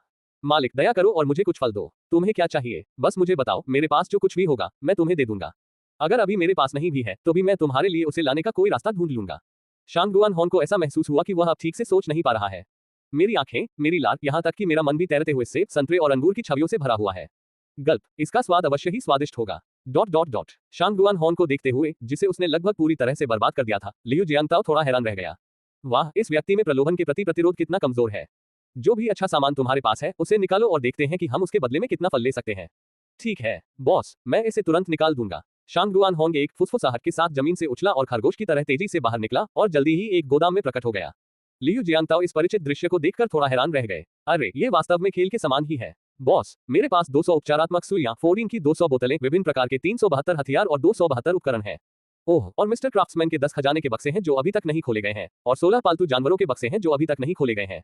गल्प। लियू जियांगताओ ने मुश्किल से निगल लिया। अरे, इलाज के 200 इंजेक्शन और फोर्डीन की 200 शीशियां। ये वास्तव में अच्छी चीज है। लियू जियांगताओ की राय में ये काफी अच्छा होगा यदि किसी आश्रय में 70 या 80 हथियार हो, क्योंकि उनका उत्पादन किया जा सकता है और मांग को पूरा करने के लिए पर्याप्त मात्रा में हथियार उपलब्ध होंगे। सबसे महत्वपूर्ण बात यह है कि इस चीज की भंडारण सीमा है। लेकिन उन्होंने कभी उम्मीद नहीं की थी कि शांगुआन होंग ने इतनी सारी उपचार सुइयां और फोर्डीन संग्रहित की होंगी। मुझे मजबूत करने वाला इंजेक्शन और उपचार करने वाली सुई दोनों चाहिए। जहां तक हथियारों की बात है, मुझे बस कुछ ऐसे हथियार दे दो जिनमें उच्च आक्रामक शक्ति हो। ठीक है बॉस, इस फल को देखो। हे, फल की खातिर शांगुआन होंग ने सब कुछ कर दिया, यहाँ तक कि शर्म का सारा दिखावा भी त्याग दिया। चिंता मत करो, मैं तुम्हारे साथ कोई अन्याय नहीं करूंगा। अब तुम जल्दी से फोर्डीन और इलाज का इंजेक्शन लाओ। याद रखो, मुझे इन दोनों दवाओं की जितनी जरूरत हो उतनी चाहिए। खैर, फल चाहे किसी भी तरह का हो, अगर तुम मुझे दवा की 10 खुराक दोगे तो मैं तुम्हें 1 पाउंड फल दूंगा। क्या ये ठीक है? 1 पाउंड फल के बदले दवा की 10 शीशियां मिल सकती हैं। लियू जियांगताओ को लगा कि उसका विवेक पूरी तरह से गड़बड़ा गया है। एक उपचार सुई की लागत कितनी है ऐसी दवा के लिए जो किसी व्यक्ति को तब तक पुनर्जीवित कर सकती है जब तक कि वह मौके पर ही न मर जाए, या उसे जीवित रख सकती है भले ही वह न मरे। आपके अनुसार कितना भुगतान करना उचित है? मेरा मानना है कि कई धनी लोग इसे पाने के लिए सैकड़ों, हजारों या लाखों रुपए खर्च करने में संकोच नहीं करेंगे। लेकिन 1 पाउंड फल की कीमत कितनी है? खांसी। एक एकल निवेश से बहुत बड़ा लाभ प्राप्त होता है। नहीं, एक एकल निवेश से लाखों का लाभ प्राप्त होता है। ये सौदा करने के बाद लियू जियांगताओ को अंतरात्मा की पीड़ा महसूस हुई। 10 शीशियां दवाएं और 1 पाउंड फल। लाल आंखों के साथ शांगुआन होंग फिर से दीवार से जोर से टकराया। अगर सिस्टम द्वारा जारी किया गया अपेक्षाकृत मजबूत अंतरआयामी रिसाइकलिंग टोकन न होता तो शायद शांगुआन होंग उसे किसी छेद में धकेल देता। उद्धरण चिन्ह उद्धरण चिन्ह। तुम्हें इसका पछतावा होगा। हाँ, मैं अब अमीर हूँ। जैसे कि इस बात से डरते हुए कि लियू जियांगताओ अपना मन बदल देंगे, शांगुआन होंग ने सीधे सभी अत्यधिक बुद्धिमान कर्मियों को पूरी क्षमता से उपचार सुइयों और फोर्डीन का उत्पादन करने का आदेश दिया। नमस्ते, क्या ये फल कंपनी है? मुझे 2 ट्रक फल भेजो। क्या मजाक कर रहे हो? मैं पहले जमा राशि भर दूंगा और इसे आज ही पहुंचाना होगा। हाँ, मुझे हर तरह के फल चाहिए। ठीक है, मैं अभी पैसे आपके खाते में भेज देता हूँ। फोन रखते ही लियू जियांगताओ ने 5000 युआन ट्रांसफर कर दिए। 1 घंटे से भी कम समय बाद लियू जियांगताओ के विला पर 2 वैन आई, फलों के डिब्बे छोड़कर चली गईं। 2 ट्रक फलों की कीमत कुल मिलाकर केवल 17,000 चांदी डॉलर थी। लियू जियांगताओ इस पैसे को खर्च करने में सक्षम है। बॉस, क्या मैं पहले कुछ फल खा सकती हूँ? बस एक छोटा सा निवाला, हे। शांगुआन हॉन की आंखों को हंसी से गायब होते देख लियू जियांगताओ का मन उत्तेजित हो गया और फिर एक सेब अंतरिक्ष मार्ग से गुजरा और शांगुआन हॉन के सामने प्रकट हुआ। गल्प। सेबों से आती दूर की लेकिन परिचित खुशबू को सूंघते हुए शांगुआन हॉन अचानक जमीन पर घुटनों के बल बैठ गया और फूट फूट कर रोने लगा। मम्मी, मैं आखिरकार फिर से सेब खा सकता हूँ। वाह, क्रंच, वाह, ये कितना स्वादिष्ट है, वाह। शांगुआन हॉन को खाना खाते हुए फूट फूट कर रोते हुए देखकर लियू जियांगताओ को किसी कारणवश दुख का एहसास हुआ। सेब, एक साधारण सा फल, एक अन्य दुनिया में अविश्वसनीय रूप से कीमती है, एक ऐसी दुनिया जो परमाणु स्तर पर पहुंच चुकी है। प्रत्येक पाउंड फल के लिए दवा की 10 खुराकें, यदि सही तरीके से उपयोग किया जाए तो 10 खुराकें 10 जीवन के बराबर है। 1 पाउंड फल 10 लोगों की जान बचा सकता है। अगर आप उन्हें बताएं तो कोई भी इस बात पर विश्वास नहीं करेगा। ठीक है, रोना बंद करो। मैं पहले तुम्हें एक गाड़ी भर फल दूंगा। तुम जल्दी से इलाज के इंजेक्शन और फोर्डीन ले आओ। वैसे तुम्हारे पास अभी दवा की कितनी खुराकें हैं? मैं पहले वही लूंगा। प्रत्येक प्रकार की औषधि के 300, कुल 600, भाई। लेकिन मैं आपके साथ लेन देन कैसे कर सकता हूँ? ठीक है, मैं अपने मन में ड्रग लेन देन के बारे में सोचूंगा। क्या आप अपने मन में इसके बारे में सोच रहे हैं? क्या ये संभव है? वह अपने बड़े भाई को दवा बेचने के बारे में सोच रहा था। अगले ही पल दवा की सभी 600 शीशियां गायब हो गईं। ऊपर देखने पर लियू जियांगताओ के सामने दवा की 600 शीशियां बड़े करीने से रखी हुई दिखाई दी। गल्प। शांगुआन होंग ने बड़ी मुश्किल से निगला। क्या बॉस कोई भगवान हो सकता है? उत्पादन जारी रखो, मैं पहले टेकअवे का ऑर्डर दे रहा हूँ।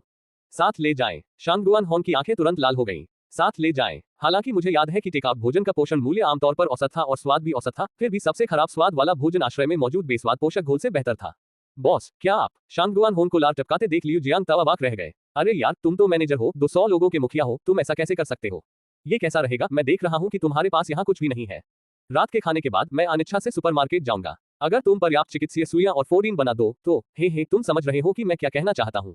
समझ गया बॉस, मैं हर कीमत पर उत्पादन करने का वादा करता हूँ। ठीक है, आप बहुत बढ़िया हैं। 20 मिनट बाद टेकआउट का ऑर्डर आ गया। लियू जियांगताओ ने शांगुआन होंग को एक ऑर्डर दिया और सुपरमार्केट जाते हुए खुद भी उसे खाया। 3 घंटे बाद विला में 5 वैन आ गई और फिर आंगन में इंस्टेंट नूडल्स, फल, सब्जियां, चिकन, बत्तख, मछली और मांस के डिब्बे ढेर हो गए। 5 वैन के चले जाने के बाद लियू जियांगताओ ने परमाणु आश्रय के आयाम को देखा और लगभग अपनी जीभ काट ली। हे भगवान, क्या इस बच्चे का आश्रय गृह लूट लिया गया?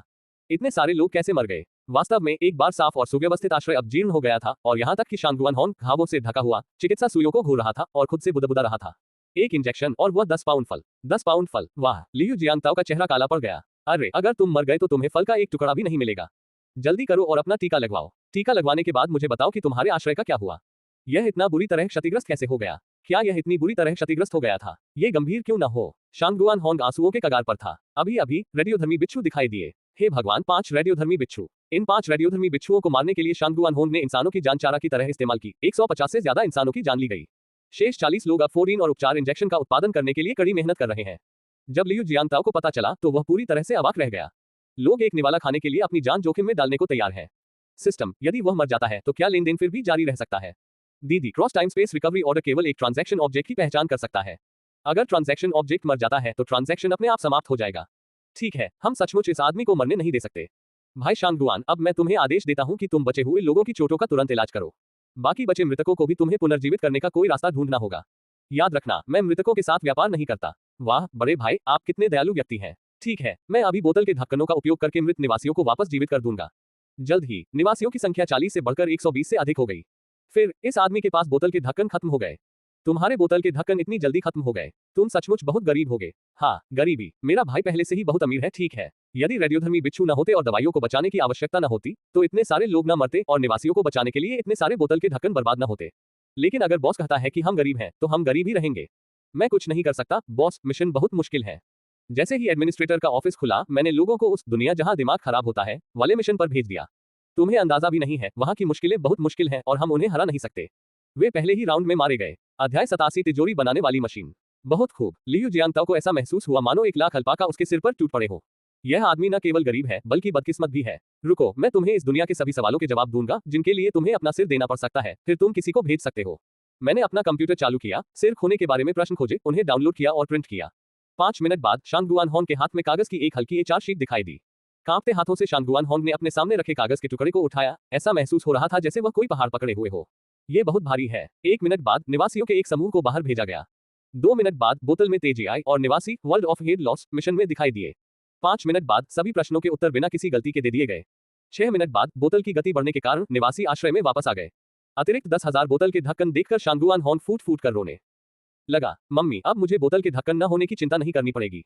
वाह, ठीक है, यह आदमी फिर से बच्चा बन गया है। 21 साल का होना बहुत मजेदार है। अगले आधे घंटे तक शांगुआन होन बेकाबू होकर 3 समूहों में लोगों को मिशन पूरा करने के लिए भेजता रहा। हर बार बोतल ने उनकी प्रगति को तेज कर दिया और उन्होंने जल्दी से बोतल कैप भाइयों को बचा लिया। मम्मी, अब मुझे बोतल के ढक्कन न होने की चिंता नहीं करनी पड़ेगी। वाह, 2 घंटे बाद सभी को होश आ गया। लियू जियांगताओ द्वारा प्रदान की गई बगस्तरीय रणनीति की मदद से शांगुआन होन के आश्रय में जल्द ही नीले हथियार दिखाई देने लगे। मम्मी, अब मुझे तंग किए जाने की चिंता नहीं करनी पड़ेगी। वाह, 5 घंटे बाद, माँ, अब मुझे उन कीड़ों से डरने की जरूरत नहीं है जो मुझे परेशान करते हैं। वाह, 7 घंटे बाद, मम्मी, मुझे अब डरने की जरूरत नहीं है। वाह, अगले दिन सुबह यानी 20 घंटे बाद, माँ, अब मुझे उन मरे हुए पंजों से डरने की जरूरत नहीं है। वाह, लियू जियांगताओ ने इस आदमी को पूरी रात प्रदर्शन करते देखा। हालांकि परिणाम अभी भी काफी अच्छा था। एक एलियन लेजर राइफल और एक प्लाज्मा पिस्तौल। किसी भी बंदूक को गोलियों की जरूरत नहीं है। 2000 से अधिक उपचार सुइयां और 2000 से अधिक फैंटिंग सुइयां बरामद की गई। जहां तक लियू जियांगताओ द्वारा लाए गए भोजन का सवाल है, अभी तक केवल आधे का ही भुगतान किया गया है। बॉस, आप मेरे लिए दूसरे माता पिता की तरह हैं। वाह, बड़े भाई, मेरे पास एक छोटा सा गैजेट है, मुझे आश्चर्य है कि क्या आपको इसकी आवश्यकता है। बोलते समय शांगुआन होंग ने लियू जियांगताओ को एक हथेली के आकार का वास्तुशिल्प मॉडल सौंप दिया। लियू जियांगताओ ने पहले तो ज्यादा ध्यान नहीं दिया था, न ही उन्होंने इसके बारे में ज्यादा सोचा था। लेकिन जैसे ही उन्होंने हाथ बढ़ाकर मॉडल को छुआ, वो एकदम दंग रह गए। डिंग डिंग, परमाणु आश्रय आयाम में सबसे आवश्यक वस्तु आश्रय निर्माण मशीन को सफलतापूर्वक प्राप्त करने के लिए मेजबान को बधाई। आश्रय निर्माता, जब किसी शुद्ध मानव द्वारा उपयोग किया जाता है तो यह एक भूमिगत आश्रय का निर्माण कर सकता है। आश्रय में स्वयं सिंथेटिक तकनीक है और इसमें 200 सिंथेटिक तक समा सकते हैं। नोट 1, फॉलआउट दुनिया के केंद्र के रूप में वॉल्ट में विकिरण प्रतिरोध बेहद मजबूत है। विकिरण केंद्र में भी वॉल्ट के अंदरूनी हिस्से के विकिरण मुक्त होने की गारंटी दी जा सकती है। नोट 2, परमाणु सशस्त्र विश्व के केंद्र के रूप में इस आश्रय में बमबारी, उच्च तापमान, अत्यधिक ठंड और छलावरण क्षमताओं के प्रति अत्यंत प्रबल प्रतिरोध है। भले ही ये किसी परमाणु विस्फोट के केंद्र में स्थित हो, इस पर जरा भी असर नहीं पड़ेगा। नोट 3, फॉलआउट दुनिया के मूल के रूप में वॉल्ट में अपशिष्ट, प्रदूषकों और रेडियोधर्मी पदार्थों को अवशोषित करने और उपयोग करने की अत्यंत उन्नत क्षमता है। लगभग 1 मिनट तक शून्य में देखने के बाद लियू जियांगताओ अंततः अपनी कड़ी गर्दन को मोड़ने और कठिन निगलने में कामयाब रहे। अरे, मेरे लिए तो यह चीज व्यवहारिक रूप से एक धोखा कोड है। यह एक बग की तरह है ना? इस चीज से हम स्वयं ही उपचार सुई और फोर्डिन का उत्पादन कर सकते हैं, साथ ही पोषक तत्व समाधान, कवच और हथियार भी बना सकते हैं। ये बहुत बढ़िया था। अपने हाथ में आश्रय निर्माता को देखकर लियू जियांगताओ के दिमाग में एक विचार कौन था। अगर उसे असल दुनिया में आश्रय खोलना हो तो उसे क्या चाहिए होगा? चित्रकला, ये सही है। ये परमाणु आश्रय आयाम के लिए एक अद्वितीय खाका है। उन जादुई ब्लूप्रिंट्स के साथ वह बेकार लगने वाले कबाड़ जैसे पंखे, चिथड़े से बनी गुड़िया, सुई और धागा का उपयोग करके विशेष क्षमताओं वाले हथियार और उपकरण बना सकता है। इस चीज के साथ यह एक सैन्य किले की तरह है जो हथियार, वर्दी, भोजन और बहुत कुछ पैदा कर सकता है। इस चीज के साथ और पर्याप्त समय दिए जाने पर वह एक देश को भी हथियारबंद कर सकता है। यद्यपि आज कोई परमाणु बम, हवाई जहाज या तोप नहीं है, फिर भी व्यक्तियों और राष्ट्रों के बीच की खाई को आधुनिक प्रौद्योगिकी से कहीं आगे की आग्नेयास्त्रों के माध्यम से कम किया जा सकता है। जैसे ही लियू जियांगताओ अपने दिवा स्वप्नों में पूरी तरह से डूबा हुआ था, एक सिस्टम नोटिफिकेशन सुनाई दिया।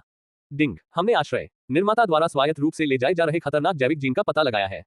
क्या आप इसे हटाने के लिए कुछ सोने के सिक्के खर्च करना चाहेंगे? रेडिएशन मैंटिस, इसमें 30 रेडिएशन मैंटिस के जीन होते हैं जिन्हें निकालने के लिए 3000 सोने के सिक्कों की आवश्यकता होती है। रेडिएशन गिनी पिग, इसमें 20 रेडिएशन गिनी पिग के जीन होते हैं और इन्हें निकालने के लिए 2000 सोने के सिक्कों की आवश्यकता होती है। विकिरण बिच्छू, इसमें 40 विकिरण बिच्छुओं के जीन होते हैं, इसे खत्म करने के लिए 6000 स्वर्ण सिक्कों की आवश्यकता होती है। हाँ, इसके लिए कुल 11000 स्वर्ण सिक्कों की आवश्यकता होगी। सिस्टम, अगर हम इसे साफ नहीं करेंगे तो क्या होगा? बीप बीप, अगर इन्हें हटाया नहीं गया तो ये खतरनाक जीवों के जीन आश्रय के सामान्य संचालन के दौरान सक्रिय हो सकते हैं, जिससे 10 मिनट के भीतर खतरनाक जीव उत्पन्न हो सकते हैं। इससे मेजबान पर असर पड़ेगा। ठीक है, बिल्कुल खेल की तरह। मैंने पहले सोचा था कि ये खतरनाक जीव बंजर भूमि से रेंग कर आए हैं, लेकिन पता चला कि इन्हें वॉट बिल्डर द्वारा ही वहां लाया गया था। सिस्टम, क्या मैं इन चीजों को अपने अंतरआयामी अंतरिक्ष में ले जा सकता हूँ? तार्किक रूप से कहें तो अतिरिक्त आयामी अंतरिक्ष केवल निर्जीव प्राणियों को ही धारण कर सकता है और इन खतरनाक प्राणियों को अतिरिक्त आयामी अंतरिक्ष में प्रकट नहीं होना चाहिए। हालांकि ये प्राणी युद्ध की लूट है, इसलिए उन्हें अतिरिक्त आयामी अंतरिक्ष में अस्तित्व में रहने में सक्षम होना चाहिए। इसीलिए लियू जियांगताओ ने यह सवाल पूछा। बीप बीप, ये खतरनाक जीव अन्य आयामों में भी मौजूद हो सकते हैं, लेकिन मेजबान का वर्तमान अन्य आयाम 27 घन मीटर है, जो केवल इस बात की गारंटी दे सकता है कि ये जीव 3 दिनों तक सक्रिय रहें। 3 दिनों के बाद क्या प्रभाव होगा, यह अज्ञात है। इसे दूसरे आयाम में भी संग्रहित किया जा सकता है। लियू जियांगताओ के होठों पर एक दुष्ट मुस्कान आ गई। सिस्टम, अगर आप इसे खत्म नहीं करेंगे तो मैं इसे रखूंगा। हाँ, ये जीव उसके लिए खतरनाक है, लेकिन ये दूसरों के लिए भी उतने ही खतरनाक है। एक तेज खंजर की तरह यह आपको काट सकता है, लेकिन ये दूसरों को भी मार सकता है। डिंग डिंग, क्या आप वॉल्ट बिल्डर को बांधना चाहते हैं? एक बार बांधने के बाद ये स्वचालित रूप से अपने मास्टर को पहचान लेगा। जब तक होस्ट इसे अनबाइंड नहीं करता या मर नहीं जाता, वॉल्ट बिल्डर को फिर से बांधा नहीं जा सकता। ठीक है, बांध। डिंग डिंग, मेजबान को बधाई, आश्रय बनाने वाले को सफलतापूर्वक बांध दिया गया है। कृपया निर्माण के लिए उपयुक्त स्थान खोजें। यह अंततः हो गया। शांगुआन हॉन के उम्मीद भरे चेहरे को देखकर लियू जियांगताओ ने अपना हाथ लहराया और शांगुआन हॉन के सामने फलों से भरा एक ट्रक आ गया। भाई शांगुआन, ये सामान बहुत अच्छा है, इसलिए मैं आपका फायदा नहीं उठाऊंगा। फलों से भरी इस गाड़ी को ही विनिमय समझो। जैसे ही उन्होंने यह बात कही, लियू जियांगताओ ने उस चीज को सावधानीपूर्वक अपने दूसरे आयामी स्थान में रख लिया। वैकल्पिक आयाम अब उपचारकारी सुइयों और फोर्डीन से भर गया था और अब इसमें एक अतिरिक्त सबसे कीमती आश्रय निर्माण मशीन भी थी। धन्यवाद बॉस, धन्यवाद बॉस। शांगुआन होंग उत्साहित था। मैंने कभी उम्मीद नहीं की थी कि बॉस को ऐसी चीज पसंद आएगी जो मेरे लिए पूरी तरह से बेकार है। बॉस, मेरे पास 2 और हैं, मुझे नहीं पता कि वे पर्याप्त होंगे या नहीं। हे। अपने सामने पुनः प्रकट हुई 2 आश्रय निर्माण मशीनों को देखकर लियू जियांगताओ ने एक व्यंग्यात्मक मुस्कान दी। खैर, ईमानदारी से कहा जाए तो उन्होंने वास्तव में यह उम्मीद नहीं की थी कि आश्रय निर्माण मशीन जैसी कोई बग जैसी चीज होगी। ये बात वाकई सही है। सिंगल प्लेयर गेम में खिलाड़ी का आश्रय ही एकमात्र विकल्प होता है। अगर आप हार गए तो खेल खत्म। इसलिए उन्होंने कभी यह नहीं सोचा कि अचानक कहीं से कोई आश्रय क्यों प्रकट हो गया। 2 आश्रय निर्माण मशीनों को अन्य आयामी अंतरिक्ष में संग्रहित करने के बाद लियू जियांगताओ ने फिर से अपना हाथ लहराया और जमे हुए मटन से भरा एक ट्रक और जमे हुए मीठे पानी की मछली से भरा एक ट्रक आश्रय संख्या 777 में भेज दिया गया। भाई शांगुआन, अब मेरे पास भी शर्मस्थल है और मैं वह सब कुछ पैदा कर सकता हूं जो आप पैदा कर सकते हैं।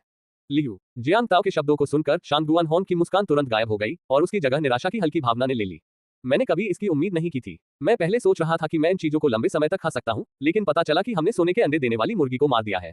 निराश शांगुआन होंग को देखकर लियू जियांगताओ ने अपना हाथ लहराया और सारा खाना शांगुआन होंग के सामने आ गया।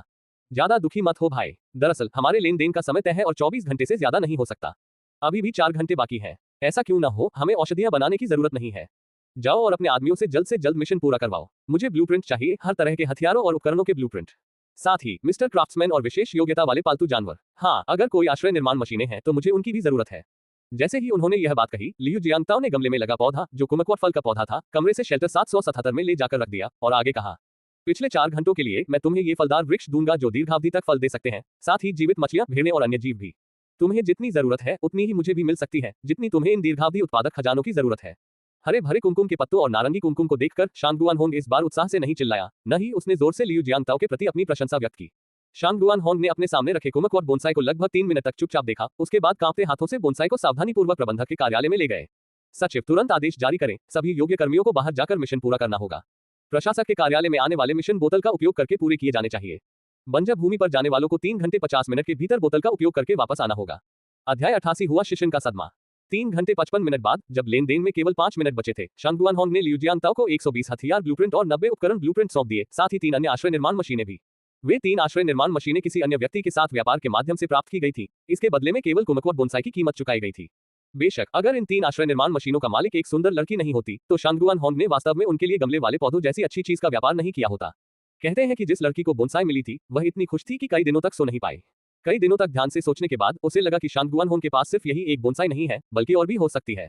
इसलिए सबसे अच्छा उपाय यही है कि वह शांगुआन होंग जाए और शांगुआन होंग के आश्रय के साथ मिलकर आश्रय बनाए। इस तरह उत्पादन प्रभावित नहीं होगा और वह अक्सर इस प्रसिद्ध फल को खा सकेगी। अंत में लड़की गमले में लगे पौधे के साथ वापस लौट आए और शांगुआन होंग को एक पूर्णतः प्राकृतिक पत्नी मिली, जिसने एक प्राकृतिक मानव को जन्म दिया, जिसे विकसित होने में 10 या 20 वर्ष लगे, न कि एक कृत्रिम मानव को, जो कुछ ही घंटों में बड़ा हो सकता था। लड़की और शांगुआन होंग के बीच महान सहयोग के कारण एक प्रसिद्ध हरे रंग का गमले वाला पौधा जो फल पैदा कर सकता है, धीरे धीरे विभिन्न आश्रयों में प्रसारित होने लगा। 1000 साल बाद शांगुआन होंग और उसकी बहन के निधन के बाद पूरे बंजर इलाके के प्रशासकों ने मिलकर उनकी विवाहित जोड़े के रूप में एक पत्थर की मूर्ति स्थापित की। मूर्ति का नाम है जीवन के जनक। बेशक ये सब भविष्य की बात है। इस समय शांगुआन होंग अपने सामने गमलों में लगे पौधों, खरगोशों, भेड़ों, मछलियों और झींगा को देखकर आश्चर्यचकित रह गया। इन पौधों और जानवरों के सफल प्रजनन को सुनिश्चित करने के लिए लियू जियांगताओ ने विशेष रूप से कई नर और मादाओं को तैयार किया, ताकि यदि उनमें से एक की कभी कभी मृत्यु भी हो जाए तो इससे समूह के प्रजनन पर कोई प्रभाव न पड़े। 1 मिनट बाकी है भाई, मुझे नहीं पता कि हमें फिर कभी मिलने का मौका मिलेगा भी या नहीं। 1 मिनट की उल्टी गिनती को देखते हुए लियू जियांगताओ के चेहरे पर उदासी का भाव दिखाई दिया। हालांकि वे एक दूसरे को केवल 24 घंटों से जानते थे, लेकिन उन 24 घंटों ने लियू जियांगताओ को शांगुआन होंग की मासूमियत का अनुभव करने का मौका दिया। वास्तविक दुनिया में शांगुआन होंग जैसा व्यक्ति 3 दिन भी जीवित नहीं रह सकता, क्योंकि उसे जीवित ही खा लिया जाएगा, उसकी त्वचा और हड्डियां अलग कर दी जाएंगी। जो लोग बहुत अधिक ईमानदार होते हैं, उनके लिए वास्तविक दुनिया में रहना और भी कठिन हो जाता है। 1 मिनट बाकी है। अरे भाई, मुझे लग रहा है कि तुम किसी दूसरी दुनिया से हो और तुम्हारा ग्रह अभी तक नष्ट नहीं हुआ है। मैं बस इतना कहना चाहता हूँ कि वास्तव में सादा जीवन जीना ही सबसे सुंदर बात है। हो सके तो कृपया अपने ग्रह की रक्षा के लिए अपना सर्वश्रेष्ठ प्रयास करें। अपने जीवंत ग्रह को मेरे ग्रह की तरह निर्जीव और वीरान न होने दें, जो परमाणु हथियारों से तबाह हो गया है। उद्धरण चिन्ह ... उद्धरण चिन्ह। ट्रेडिंग चैनल को धीरे धीरे खत्म होते देख लियू जियांगताओ ने धीरे से आह भरी। जी हाँ, हमारा ग्रह बहुत सुंदर और जीवन से भरपूर है। यदि संभव हो तो हमें अपने ग्रह की रक्षा के लिए हर संभव प्रयास करना चाहिए, क्योंकि इस अंतहीन ब्रह्मांड में हमारी पृथ्वी जीवन का एक चमत्कार है। ... कुछ सेकंड के चिंतन के बाद लियू जियांगताओ ने आश्रय निर्माण मशीन निकाली, तहखाने में भाग गया, चारों ओर देखा और फिर इसे पहली तहखाने की मंजिल पर शराब तहखाने की दीवार के डिब्बे में रख दिया। अगले ही पल एक सिस्टम अधिसूचना ध्वनि प्रकट हुई। डिंग डिंग, बधाई हो मेजबान, आपने आश्रय निर्माण मशीन को सफलतापूर्वक सक्रिय कर दिया है। क्या आप एक कमरा बनाना शुरू करना चाहेंगे? इससे पहले कि लियू जियांगताओ कुछ बोल पाते, सिस्टम की आवाज फिर सुनाई दी। Beep beep. सिस्टम ने पता लगाया है कि न्यूक्लियर शेल्टर के लिए विशिष्ट बोतल के ढक्कन वास्तविक दुनिया में उपलब्ध नहीं है, इसलिए निर्माण संभव नहीं है। सिस्टम ने शेल्टर निर्माण मशीन को स्वचालित रूप से संशोधित कर दिया है। संशोधन पूरा हो गया है। मेजबान निर्माण के लिए बोतल के ढक्कनों के बजाय सोने के सिक्कों का उपयोग कर सकता है। आश्रय के दरवाजे से धीरे धीरे अंदर जाने के बाद लियू जियांगताओ ने बिना किसी हिचकिचाहट के निर्माण करने का फैसला किया। सिस्टम शयनगृह, बिजली संयंत्र, जल संयंत्र और कैंटीन का निर्माण क्रम से करो। डिंग डिंग। निर्माण कार्य प्रगति पर है। निर्माण में लगने वाला समय 40 सेकंड। हाँ, 10 सेकंड। लियू जियांगताओ दंग रह गया। यही असली दुनिया है। क्या तुम्हें इतना विकृत होना जरूरी है? क्या एक छात्रावास 10 सेकंड में बनाया जा सकता है? क्या एक बिजली संयंत्र 10 सेकंड में बनाया जा सकता है? क्या एक जल संयंत्र 10 सेकंड में बनाया जा सकता है? क्या एक रेस्तरां 10 सेकंड में बनाया जा सकता है? बहुत अधिक चिकना। यदि इस चीज का उपयोग अन्य इमारतों के निर्माण के लिए किया जा सके तो सभी रियल एस्टेट डेवलपर्स खेल खेलना भूल जाएंगे। इसे बनाने में आपको 1 या 2 साल लगे, लेकिन मैं इसे कुछ घंटों में कर सकता हूँ। यही तो अंतर है। बेशक वह इसके बारे में केवल सपना ही देख सकता था। इन चीजों को बनाने के बाद लियू जियांगताओ ने एक बार फिर एक ऐसे फंक्शन पर क्लिक किया जो गेम में उपलब्ध नहीं था। जीवन संश्लेषक। जीवन संश्लेषणकर्ता 2 घंटे में एक जीवन रूप का संश्लेषण करने में सक्षम। फिलहाल जीवन संश्लेषणकर्ता केवल कृत्रिम मनुष्यों का ही संश्लेषण कर सकता है। सिंथेटिक। आश्रय स्थल का मुख्य कार्यबल और लड़ाकू बल। हालांकि ये दिखने में इंसानों जैसे लगते हैं, लेकिन जब तक इन्हें पर्याप्त पोषक घोल और पानी मिलता रहे, सिंथेटिक अनिश्चित काल तक काम कर सकते हैं और लड़ सकते हैं। सिंथेटिक को थकान का एहसास नहीं होता। ठीक है, दूसरे शब्दों में कृत्रिम मानव एक मानव जैसी दिखने वाला रोबोट है। इसे और सटीक रूप से कहें तो एक कृत्रिम मानव एक मानव सदृश रोबोट होता है जिसे कम समय में संश्लेषित और परिपक्व किया जा सकता है और जिसमें मानव के सभी कार्य होते हैं। कृत्रिम मनुष्यों के अपने विचार, सोच, सुख, दुख, यहाँ तक कि बच्चे पैदा करने की क्षमता भी होती है। उनमें और मनुष्यों में एकमात्र अंतर यह है कि वे विश्वासघात नहीं कर सकते। सिस्टम में बदलाव के कारण लियू जियांगताओ के आश्रय स्थल को अन्य विशेष कमरों के निर्माण से पहले कितने लोगों के रहने की अनुमति है, इस प्रतिबंध का पालन करने की आवश्यकता नहीं थी।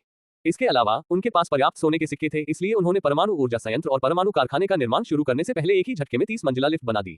जल्द ही 30 मंजिल जमीन के नीचे 15 परमाणु कारखाने और 15 परमाणु ऊर्जा संयंत्र दिखाई देने लगे। इसके बाद 5 उपकरण विनिर्माण संयंत्र और 5 बंदूक विनिर्माण संयंत्र है। उपचार सुइयों के निर्माण के लिए 15 चिकित्सा प्रयोगशालाओं का उपयोग किया गया और फोर्डीन के निर्माण के लिए 15 विज्ञान केंद्रों का उपयोग किया गया। सबसे ऊपरी मंजिल पर 15 क्रमागत बैरक हैं, जिन्हें उच्चतम स्तर तक उन्नत किया गया है। उसके बगल में विभिन्न आपूर्तियों के भंडारण के लिए 30 क्रमागत गोदाम है। अंत में गोदामों के बगल में 3 प्रशिक्षण अड्डों की एक श्रृंखला है, जिन्हें एक साथ मिलाकर उच्चतम स्तर तक उन्नत किया गया है। एक शीर्ष स्तरीय वेट रूम आपको ताकत बनाने में मदद कर सकता है। शीर्ष स्तरीय जिम्नास्टिक स्टूडियो चपलता में सुधार कर सकते हैं। शीर्ष स्तरीय शस्त्रागार का उपयोग अवलोकन कौशल को प्रशिक्षित करने के लिए किया गया था। उच्च स्तरीय कक्षाओं का उपयोग बुद्धिमत्ता विकसित करने के लिए किया जाता है। शीर्ष स्तरीय जिम का उपयोग सहन शक्ति प्रशिक्षण के लिए किया जाता है। शीर्ष स्तरीय स्वागत कक्ष और हेयर सैलून का उपयोग किसी के आकर्षण को बढ़ाने के लिए किया जाता है। शीर्ष स्तरीय कार्ड और बोर्ड गेम रूम आपकी किस्मत आजमाने के लिए है।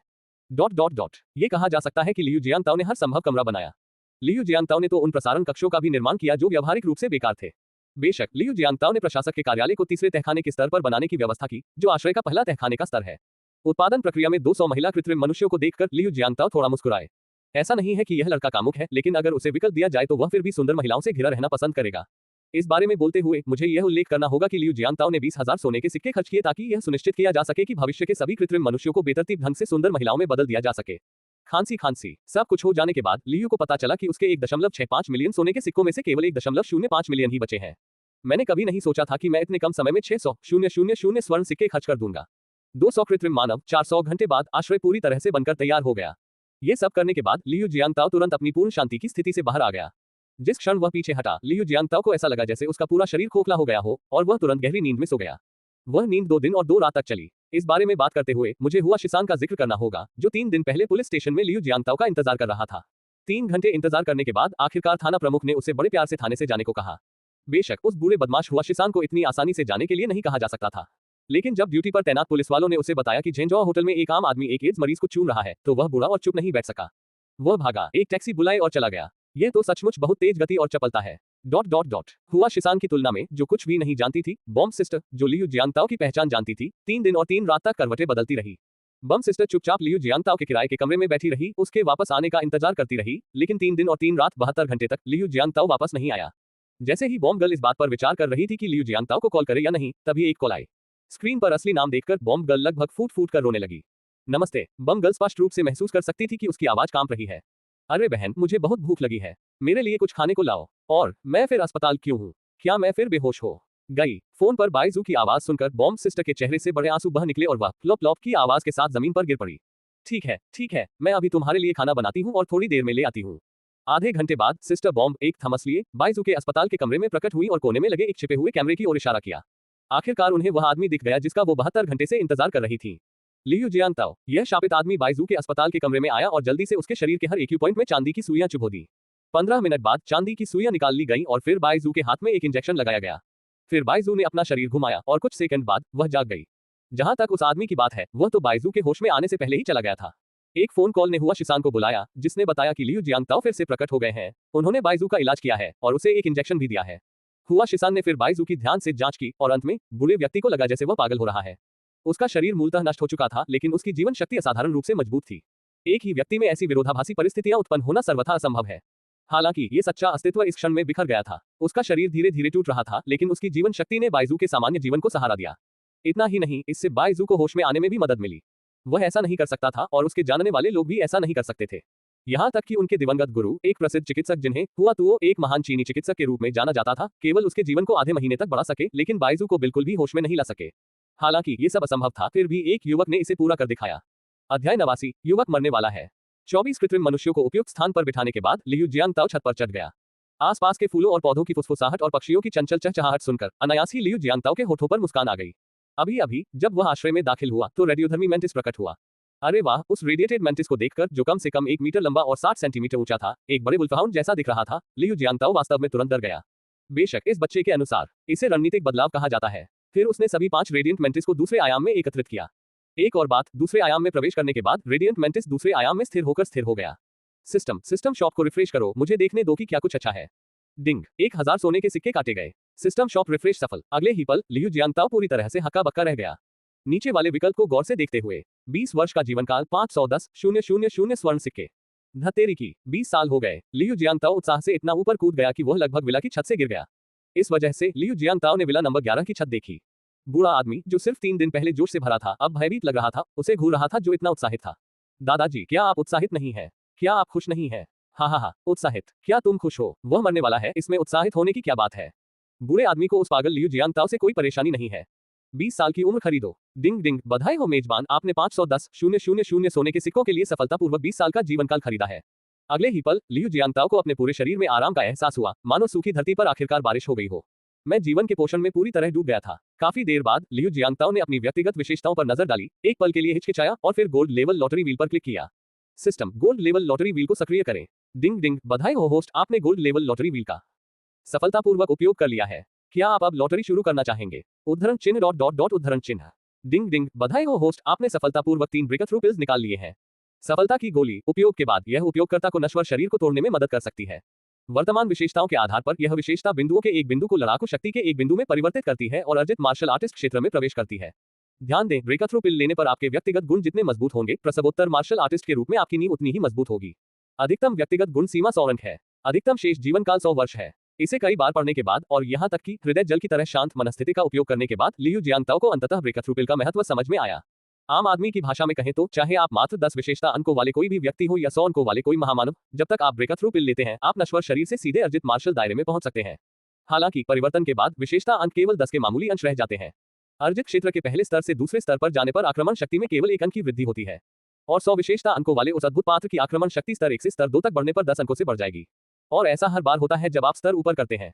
विशेष अवसर के बिना अर्जित क्षेत्र भी इसे बदल नहीं सकता। ये कहा जा सकता है कि एक कदम पीछे रहने से हर कदम पर पीछे रहना पड़ता है। अब लियू जियांगताओ के सभी विशेषता अंक अधिकतम 100 के स्तर पर हैं और उनके द्वारा अभी प्राप्त 20 वर्षों के कारण उनके पास अभी भी जीने के लिए 75 वर्ष शेष है। अगर उसकी उम्र 100 साल बाकी है तो उसके अर्जित क्षेत्र के हर उन्नयन के साथ उसकी उम्र 100 साल बढ़ जाएगी। हालांकि उसके पास केवल 75 साल बचे हैं, यानी वह हर बार अपनी उम्र 75 साल ही बढ़ा सकता है। कितनी दुख की बात है। सिस्टम, अगर मैं अब खोजबीन के लिए दूसरे आयाम में प्रवेश करूं तो क्या इसका कोई प्रभाव पड़ेगा? बीप बीप, चाहे मेजबान दूसरे आयाम में प्रवेश करता है या वास्तविक दुनिया में है, अगर वे 100 घंटे के भीतर मध्यवर्ती स्तर तक अपग्रेड नहीं करते हैं तो वे हमेशा के लिए अपग्रेड करने का अवसर खो देंगे। खैर, ऐसा लगता है कि दूसरे आयाम से कुछ सोने के सिक्के लाने की मेरी योजना पूरी तरह से असंभव है। सिस्टम रिफ्रेश, कोई जीवनकाल नहीं। सिस्टम रिफ्रेश, फिर भी कोई जीवनकाल नहीं। सिस्टम रिफ्रेश, या ये करता है। 15 वर्ष का जीवनकाल, 200,000 स्वर्ण मुद्राएं। क्या ये भी एक प्रश्न है? सीधे खरीदें। डिंग डिंग, बधाई हो मेजबान, आपने 200,000 सोने के सिक्के खर्च करके सफलतापूर्वक 15 साल का जीवनकाल खरीदा है। सिस्टम नोटिफिकेशन देखकर लियू जियांगताओ फूट फूट कर रो पड़े। यह आसान नहीं था। आखिरकार उनकी बची हुई जिंदगी 90 साल की हो गई थी। ताजा करें। ... पृष्ठ को कई बार रिफ्रेश करने के बाद अंततः एक जीवनकाल विकल्प दिखाई दिया जो पूरी तरह से उपयुक्त था। 10 वर्ष का जीवनकाल, 280,000 स्वर्ण सिक्के, 2,80,000 स्वर्ण मुद्राएं। 10 वर्षों तक तैयार की गई शोयुआन 15 वर्षों तक तैयार की गई शोयुआन से अधिक महंगी है। लेकिन क्या वह इसे खरीद नहीं सकता? वास्तव में ये कारगर है, लेकिन इसकी कीमत क्या है? प्रत्येक अपग्रेड से आपके जीवन काल में 10 वर्ष की कमी आएगी। ये 10 वर्ष का जीवन काल है, 10 दिन का नहीं, और निश्चित रूप से 10 मिनट का भी नहीं। खरीदना। डिंग डिंग, बधाई हो मेजबान, आपने 280,000 सोने के सिक्कों के लिए सफलतापूर्वक 10 साल का जीवन काल खरीदा है। वाह, मैं अंततः 100 साल और जी सकता हूँ। हा, तुम मर रहे हो नौजवान। हाँ, लियू जियांगताओ थकावट से लगभग बेहोश हो गए। अरे यार, मैंने अभी अभी अपना शेष जीवन काल 100 वर्ष तक बढ़ाया है, और तुम बूढ़े कमीने आकर कहते हो कि तुम मरने वाले हो। जवान आदमी, यह क्या बकवास है? भले ही आप मरने वाले हो, ये सुंदर लड़का नहीं मरेगा। आप जब लियू जियांगताओ ने लाओ बुक्सियू को करीब से देखा तो उन्हें अंततः कुछ असामान्य दिखाई दिया। इस समय बूढ़ा आदमी 3 दिन पहले जैसा जिंदादिल नहीं लग रहा था। इतना ही नहीं, उसके शरीर पर मौत का एक गहरा सा आभास भी था। यदि कोई अप्रत्याशित घटना न घटे तो बूढ़ा आदमी एक दिन में ही मर जाएगा। मरने की प्रतीक्षा कर रहे बूढ़े व्यक्ति को देखकर लियू जियांगताओ ने धीरे से आह भरी। वो एक दयालु और अच्छा इंसान था, इसलिए उसने सोचा कि उसे उस आदमी को समझाने की कोशिश करनी चाहिए। बूढ़े आदमी, तुम मर रहे हो, क्या तुम्हें पता है? हाँ, बूढ़ा आदमी क्रोध के कारण लगभग मरने की स्थिति में पहुंच गया था। अरे यार, मुझे पता है कि मैं मरने वाला हूँ, इतनी जोर से चिल्लाने का क्या मतलब है? यदि आपने 3 दिन पहले मुझे श्राप न दिया होता तो क्या मैं इतना बीमार होता? लियू गुआंगुआ चीन के सबसे प्रसिद्ध अभिनेताओं में से एक है और देश के कुछ स्टंट कलाकारों में से एक है। अपनी पीढ़ी के अन्य अभिनेताओं की तरह लियू गुआंगुआ ने अपने बच्चों को अपराध करने के लिए अपने नाम का इस्तेमाल करने से मना किया था। फिर भी उनके दोनों बेटे और बेटी अपने अपने क्षेत्रों में आगे बढ़ रहे हैं। उनके 2 बेटे थे, एक तो व्यापार में लग गया और बड़े उद्योगपतियों में से एक बन गया, दूसरा राजनीति में आया और सबसे कम उम्र की प्रांतीय पार्टी समिति का सदस्य बन गया। जहां तक उनकी बेटी की बात है, उसने भी उनके नक्शे कदम पर चलते हुए प्रदर्शन कला में अपना करियर बनाया। फर्क सिर्फ इतना था कि वह एक अभिनेता थे जबकि उनकी बेटी एक निर्देशक थी। अब 32 वर्ष की आयु में मेरी बेटी ने देश में अपना नाम बना लिया है। लियू गुआंगुआ ने अपनी जिंदगी का ज्यादातर समय कड़ी मेहनत से बिताया था और अब अपनी सेवानिवृत्ति का आनंद लेने ही वाले थे। लेकिन अभी 3 दिन पहले आखिरकार वे अपनी रजाइयों को हवा देने के लिए छत पर गए। तभी एक किशोर ने उन पर चिल्लाते हुए कहा कि वह बीमार है और उन्हें अस्पताल जाकर जांच करवाने को कहा। बूढ़े मास्टर लियू तुरंत नाराज हो गए। क्या तुम मुझे श्राप दे रहे हो? उन्होंने सोचा, मैं एक प्रसिद्ध अभिनेता हूं और हर साल मेरी शारीरिक जांच होती है। उसी दिन श्री लियू शारीरिक परीक्षण के लिए गए और अगले दिन परिणाम आए। उनका स्वास्थ्य बहुत अच्छा था। उस समय दादाजी लियू मेडिकल रिपोर्ट लियू जियांगताओ के पास ले जाना चाहते थे और युवक से कहना चाहते थे, मैं अभी भी बहुत स्वस्थ हूँ। हालांकि उसी शाम श्री लियू को अपने फेफड़ों में कुछ तकलीफ महसूस हुई और उनकी दृष्टि धुंधली हो गई। अपनी जान बचाने के लिए वे तुरंत जांच के लिए अस्पताल गए। जांच में पता चला कि उन्हें कई स्वास्थ्य समस्याएं थी। फिलहाल छोटी मोटी बीमारियों को छोड़ दें, अकेले कई घातक बीमारियां भी हैं। अंतिम चरण का फेफड़ों का कैंसर, अंतिम चरण का यकृत कैंसर और गंभीर यूरेमिया। जब श्री लियू ने मेडिकल रिपोर्ट देखी तो उन्हें लगा कि वे पागल हो गए हैं। क्या तुम मजाक कर रहे हो? अभी अभी मेरा चेकअप हुआ है और मुझे कुछ भी गलत नहीं लगा है। तुम्हारी हिम्मत कैसे हुई मेरी इतनी गंभीरता से जांच करने की? फिर श्री लियू ने मौके पर ही फोन किया और अस्पताल निदेशक तुरंत पहुंच गए। उन्होंने श्री लियू के साथ गहन जांच की और फिर नतीजे सामने आए। अंतिम चरण का फेफड़ों का कैंसर और 3 उच्च स्तर, उच्च रक्तचाप, उच्च रक्त शर्करा और उच्च कोलेस्ट्रॉल। यद्यपि 2 घातक बीमारियां कम हो गई हैं, फिर भी यदि केवल एक ही बची है तो वह भी घातक है। अंतिम चरण का फेफड़ों का कैंसर मूलतः लाइलाज है। अब श्री लियू अपने पहले टेस्ट के नतीजों को लेकर अस्पताल निदेशक से बहस करने के मूड में नहीं है। इसके बजाय उन्होंने फोन करके किसी को मेडिकल जांच केंद्र पर मुकदमा करने को कहा। जब अदालत के अधिकारी साक्ष्य एकत्र कर रहे थे तो उन्होंने देखा कि कई नर्सें खुलेआम उन रक्त के नमूनों को फेंक रही थीं, जो अभी अभी जांचकर्ताओं से लिए गए थे, और फिर शौचालय में रक्त संग्रह की बोतलों को धोकर सुखा रही थीं तथा उन्हें पुनः उपयोग में लाने की तैयारी कर रही थीं। अदालत के कर्मचारियों ने मौके पर ही तस्वीरें ली और ये सभी सबूत हैं। खैर, गहन जांच के बाद पता चला कि यह कथित रूप से सबसे प्रतिष्ठित चिकित्सा जांच संस्थान वास्तव में अनियमितताओं से भरा हुआ था। चाहे यह वैध हो या नहीं, ओल्ड मास्टर लियू को अब बेकार माना जाता है। अंतिम चरण का फेफड़ों का कैंसर, साथ ही उच्च रक्तचाप, उच्च कोलेस्ट्रॉल और उच्च रक्त शर्करा। इस दिन जैसे ही ओल्ड मास्टर लियू और उनके बच्चे आखिरी चीज देख रहे थे जिसकी उन्होंने कल्पना की थी, और फिर वह विला के शीर्ष पर चढ़ गए, कूदने और एक खुश उड़ने वाले भूत बनने के लिए तैयार थे, उन्होंने उस लड़के को देखा जिसने 3 दिन पहले उन्हें बीमार होने का श्राप दिया था। उस युवक को देखकर बूढ़े गुरु लियू के दिल में अचानक उम्मीद की एक किरण जगी। चूंकि यह युवक देख सकता था कि वह बीमार है, इसलिए उसके पास उसकी जान बचाने का भी कोई रास्ता जरूर होगा। हालांकि जैसे ही ओल्ड मास्टर लियू ने मदद मांगने के लिए आशा के साथ लियू जियांगताओ को देखा, उन्हें पता चला कि दूसरी पार्टी वास्तव में एक मनोरोगी थी। ये सही है, कोई व्यक्ति वास्तव में मनोरंजन के लिए छत पर कूद रहा था और लगभग कूद ही गया। इतना ही नहीं, वो पागलों की तरह हंस भी रहा था, फिर भौहें चढ़ा रहा था और चिंतित दिख रहा था, और निश्चित रूप से उसे खुद पर बहुत गर्व भी हो रहा था। अरे, ये तो मनोरोगी के क्लासिक लक्षण है। ये देखकर ओल्ड मास्टर लियू ने पूरी तरह से हार मान ली। जब उन्होंने बच्चे को चिल्लाते हुए सुना कि मैं अंततः 100 साल और जी सकता हूँ, तो ओल्ड मास्टर लियू भी खुद को रोक नहीं पाए और चिल्ला उठे, तुम मर रहे हो नौजवान। ये कथन न केवल उसके अपने बारे में बोलता है, बल्कि उसके हृदय में छिपी आशा के बारे में भी बोलता है। मेरी आशा टूट गई। अध्याय 90 इसे भी पुनः चक्रित किया जा सकता है। अरे बूढ़े आदमी, मुझ पर अविश्वास मत करो, तुम्हारे पास एक दिन से भी कम समय बचा है। जितनी जल्दी हो सके वसीयत बनाओ। जब ओल्ड मास्टर लियू ने सोचा कि उन्होंने जीवन और मृत्यु को हल्के में लिया है और अब वे गुस्सा नहीं करेंगे, तो दूसरी तरफ से युवक की आवाज फिर से आई। युवक की बातें सुनकर बूढ़े गुरु लियू गुआंगहुआ खुद को और रोक नहीं पाए। वे वहीं खड़े हो गए और लियू जियांगताओ पर जोर से चिल्लाए, पागल, मैं तुम्हें बता दूं, मैं मर रहा हूं, लेकिन मैं पागल नहीं हूं, तुम्हारी तरह, जो पूरी तरह से पागल और सनकी है। क्या? लियू जियांगताओ पूरी तरह से अचंभित रह गया। सांप आत्मा रोग, क्या वह अपने बारे में बात कर रहा है? लियू जियांगताओ ने कहा कि वह पूरी तरह से हैरान थे और उन्हें पता नहीं था कि बूढ़ा आदमी किस बारे में बात कर रहा था। उसने ये भी कहने की कोशिश की कि वह बूढ़े आदमी की आवाज बिल्कुल नहीं सुन पा रही है, लेकिन बूढ़े आदमी की आवाज बहुत तेज थी। जल्द ही बूढ़े आदमी के चारों ओर 4 लोग दिखाई दिए, जिनमें एक महिला भी शामिल थी जो उससे ज्यादा छोटी नहीं लग रही थी और जो उसकी पहली पत्नी लग रही थी। इसके अलावा ओल्ड मास्टर लियू के 2 बेटे और एक बेटी भी हैं। पिताजी, गुस्सा मत होइए, आपका स्वास्थ्य सबसे महत्वपूर्ण है। बूढ़े आदमी की बेटी लियू लियान ने धीरे से कहा। ठीक है पापा, छोटे बच्चे पर गुस्सा करने की क्या बात है। तुम्हारा स्वास्थ्य ही सबसे जरूरी है। चलो खाना खाते हैं, फिर इलाज के लिए विदेश चलेंगे। बूढ़े मालिक लियू के सबसे बड़े बेटे लियू मिंग, जो एक व्यापारी थे, ने भौहें चढ़ाकर लियू जियांताओ की तरफ देखा। अगर वे सड़क पर होते तो वह इस युवक पर ज्यादा ध्यान नहीं देते। उसकी उम्र के अलावा और किसी वजह से नहीं, वह उनकी नजर में भी नहीं आता। वे बहुत छोटे हैं। हालांकि यह सच है कि युवा एक परिसंपत्ति है, लेकिन इसे समझाने का एक अन्य तरीका यह है कि युवाओं के पास अपनी परिसंपत्ति को नकदी में बदलने के लिए पर्याप्त समय नहीं है। इसलिए वह युवा लोगों को दबाएगा नहीं, लेकिन वह उन पर कोई ध्यान भी नहीं देगा। बिल्कुल सही कहा पापा। मेरे बड़े भाई और मैंने मिलकर इस अस्पताल का इंतजाम किया है। यह अमेरिका का सबसे अच्छा अस्पताल है। उनके अनुसार फेफड़ों के कैंसर के ठीक होने की दर 30% है, इसलिए हमारे ठीक होने की संभावना काफी ज्यादा है। स्वर्गीय श्री लियू के दूसरे बेटे लियू चोंग, जो राजनीति में शामिल हैं, ने कहा। अरे बूढ़े आदमी, तुम तो जिंदगी भर इसी गुस्से में रहे हो।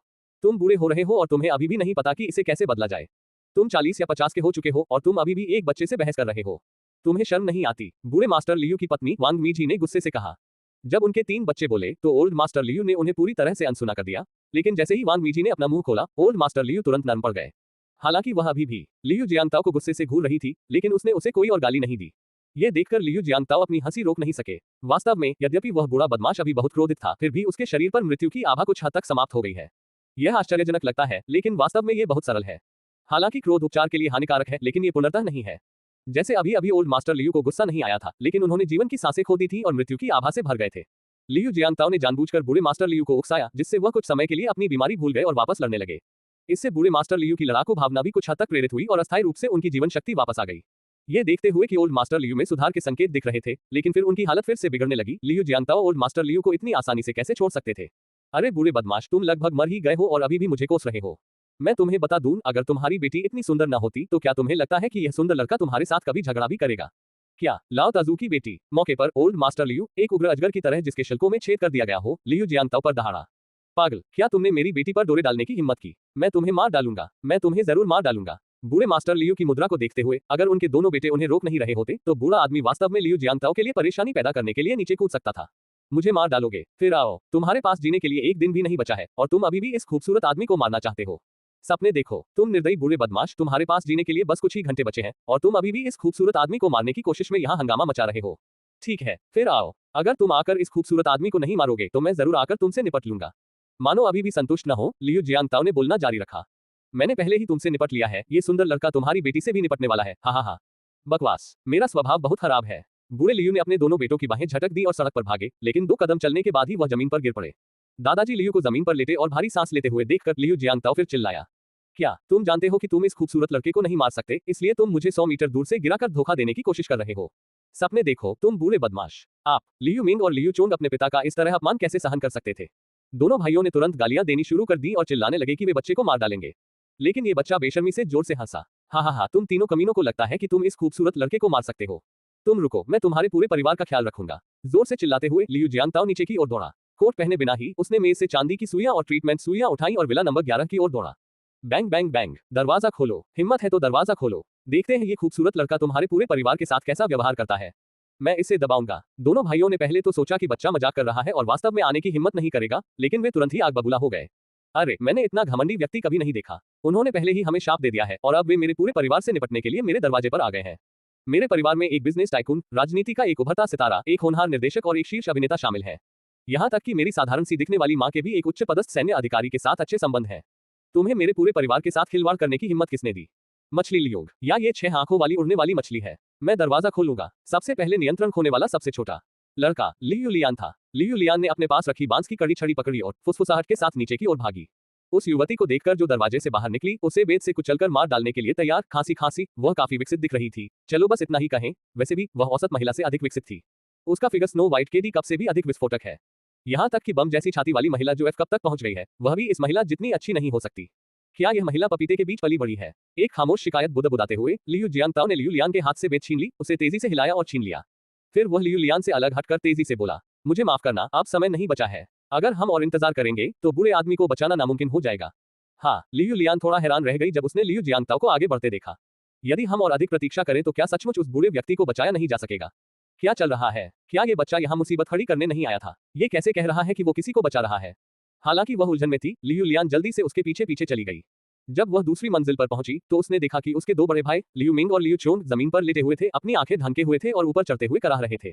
ऐसा लगता है कि उन दो बड़े भाइयों ने उस युवक को रोकने की कोशिश की, लेकिन उसने उन्हें एक ही मुक्का मारकर गिरा दिया। अपने दोनों बड़े भाइयों को छोड़कर लियू लियान छत पर दौड़ी। आखिरकार जब वह छत पर पहुंची तो उसने लियू जियांगताओ को बिजली स्वर में चिल्लाते हुए देखा। मैंने आपके दोनों बेटों का ख्याल पहले ही रख लिया है और थोड़ी देर में मैं आपकी बेटी को नंगा कर दूंगा और फिर। क्या ये बच्चा बहुत साहसी है? वे मेरे सामने ऐसा बोलने की हिम्मत कैसे कर सकते हैं? क्या आप मृत्यु शब्द लिखना नहीं जानते? इससे पहले कि लियू लियान गुस्से में भड़क पाता, लियू जियांगताओ की बेत निकल पड़ी और सीधे लियू गुआंगहुआ के सीने में जा लगी। धमाका। लियू गुआंगहुआ की आंखें पीछे की ओर घूम गईं और वह बेहोश हो गया, उसका सिर जमीन पर जोर से टकराया। पिता लियू लियान घबरा कर चिल्लाए और लियू गुआंगहुआ पर झपटी, लेकिन कोई उससे भी तेज था। लियू जियांगताओ की आकृति चमक उठी और लियू गुआंगहुआ के बगल में प्रकट हुई। उसने हाथ के एक झटके से एक चांदी की सुई सीधे लियू गुआंगहुआ के माथे में घुसा दी। 1 फुट लंबी चांदी की सुई घटकर सिर्फ आधा इंच रह गई। गल्प। लियू लियान ने मुश्किल से निगला, उसका दिल तेजी से धड़क रहा था। लियू लियान पर नजर डालने के बाद लियू जियांगताओ ने तुरंत अपना ध्यान वापस रोगी की ओर मोड़ दिया और साथ ही बूढ़े व्यक्ति के शरीर में उपचार की सुई इंजेक्ट कर दी। लियू जियांगताओ, जो एक हाथ से मरीज की नब्ज देख रहे थे और दूसरे हाथ से बीमारी का वर्णन करने की तैयारी कर रहे थे, एकदम से दंग रह गए। जैसे ही वह बोलने वाला था, सिस्टम नोटिफिकेशन बज उठा। डिंग। ये देखते हुए कि मेजबान शुरुआती से मध्यवर्ती स्तर तक संक्रमण के एक महत्वपूर्ण क्षण में है और भविष्य में मेजबान के बेहतर विकास के लिए एक अनिवार्य कार्य जारी किया जाता है, रोग पुनर्चक्रण। रोग पुनर्प्राप्ति 24 घंटे के भीतर 10 गंभीर रूप से बीमार रोगियों से रोग पुनर्प्राप्त करें। मिशन सफल। पुरस्कार 1 दिव्य शक्ति उन्नयन टोकन। मिशन विफल। आप कभी भी मध्यवर्ती स्तर तक अपग्रेड नहीं कर पाएंगे। अचानक कार्य का सामना करने पर लियू जियांगताओ पूरी तरह से अचंभित रह गए। मुझे आश्चर्य है कि क्या इसे पुनः चित्रित किया जा सकता है। लाइलाज बीमारी। बहुत अधिक चिकना। क्या बाइजू की बीमारी जानलेवा है? क्या ली फोन की बीमारी जानलेवा है? ओल्ड मास्टर लियू की बीमारी निश्चित रूप से लाइलाज है, क्योंकि यह मिशन तब शुरू हुआ जब हम उनका इलाज कर रहे थे। मेरे पिता को छोड़ दो, वरना। इस समय लियू मिंग और लियू चोंग आखिरकार छत पर चढ़ गए। देर से पहुंचने के कारण उन्होंने लियू जियांगताओ को अपनी कलाई झटकते और अपने सिर में 1 फुट लंबी चांदी की सुई घुसाते नहीं देखा। क्या हो रहा है? ये सुंदर लड़का बुरे आदमी की बीमारी का इलाज कर रहा है। मुझे इसकी परवाह नहीं कि तुम मेरी बीमारी ठीक करने की कोशिश कर रहे हो या नहीं। अगर तुम मुझे नहीं छोड़ोगे तो मैं किसी से तुम्हारे दोनों हाथ कटवा दूंगा। झेंझाओ में व्यापार जगत के दिग्गजों में से एक होने के नाते लियू मिंग कुछ संदिग्ध लोगों को कैसे नहीं जान सकता था।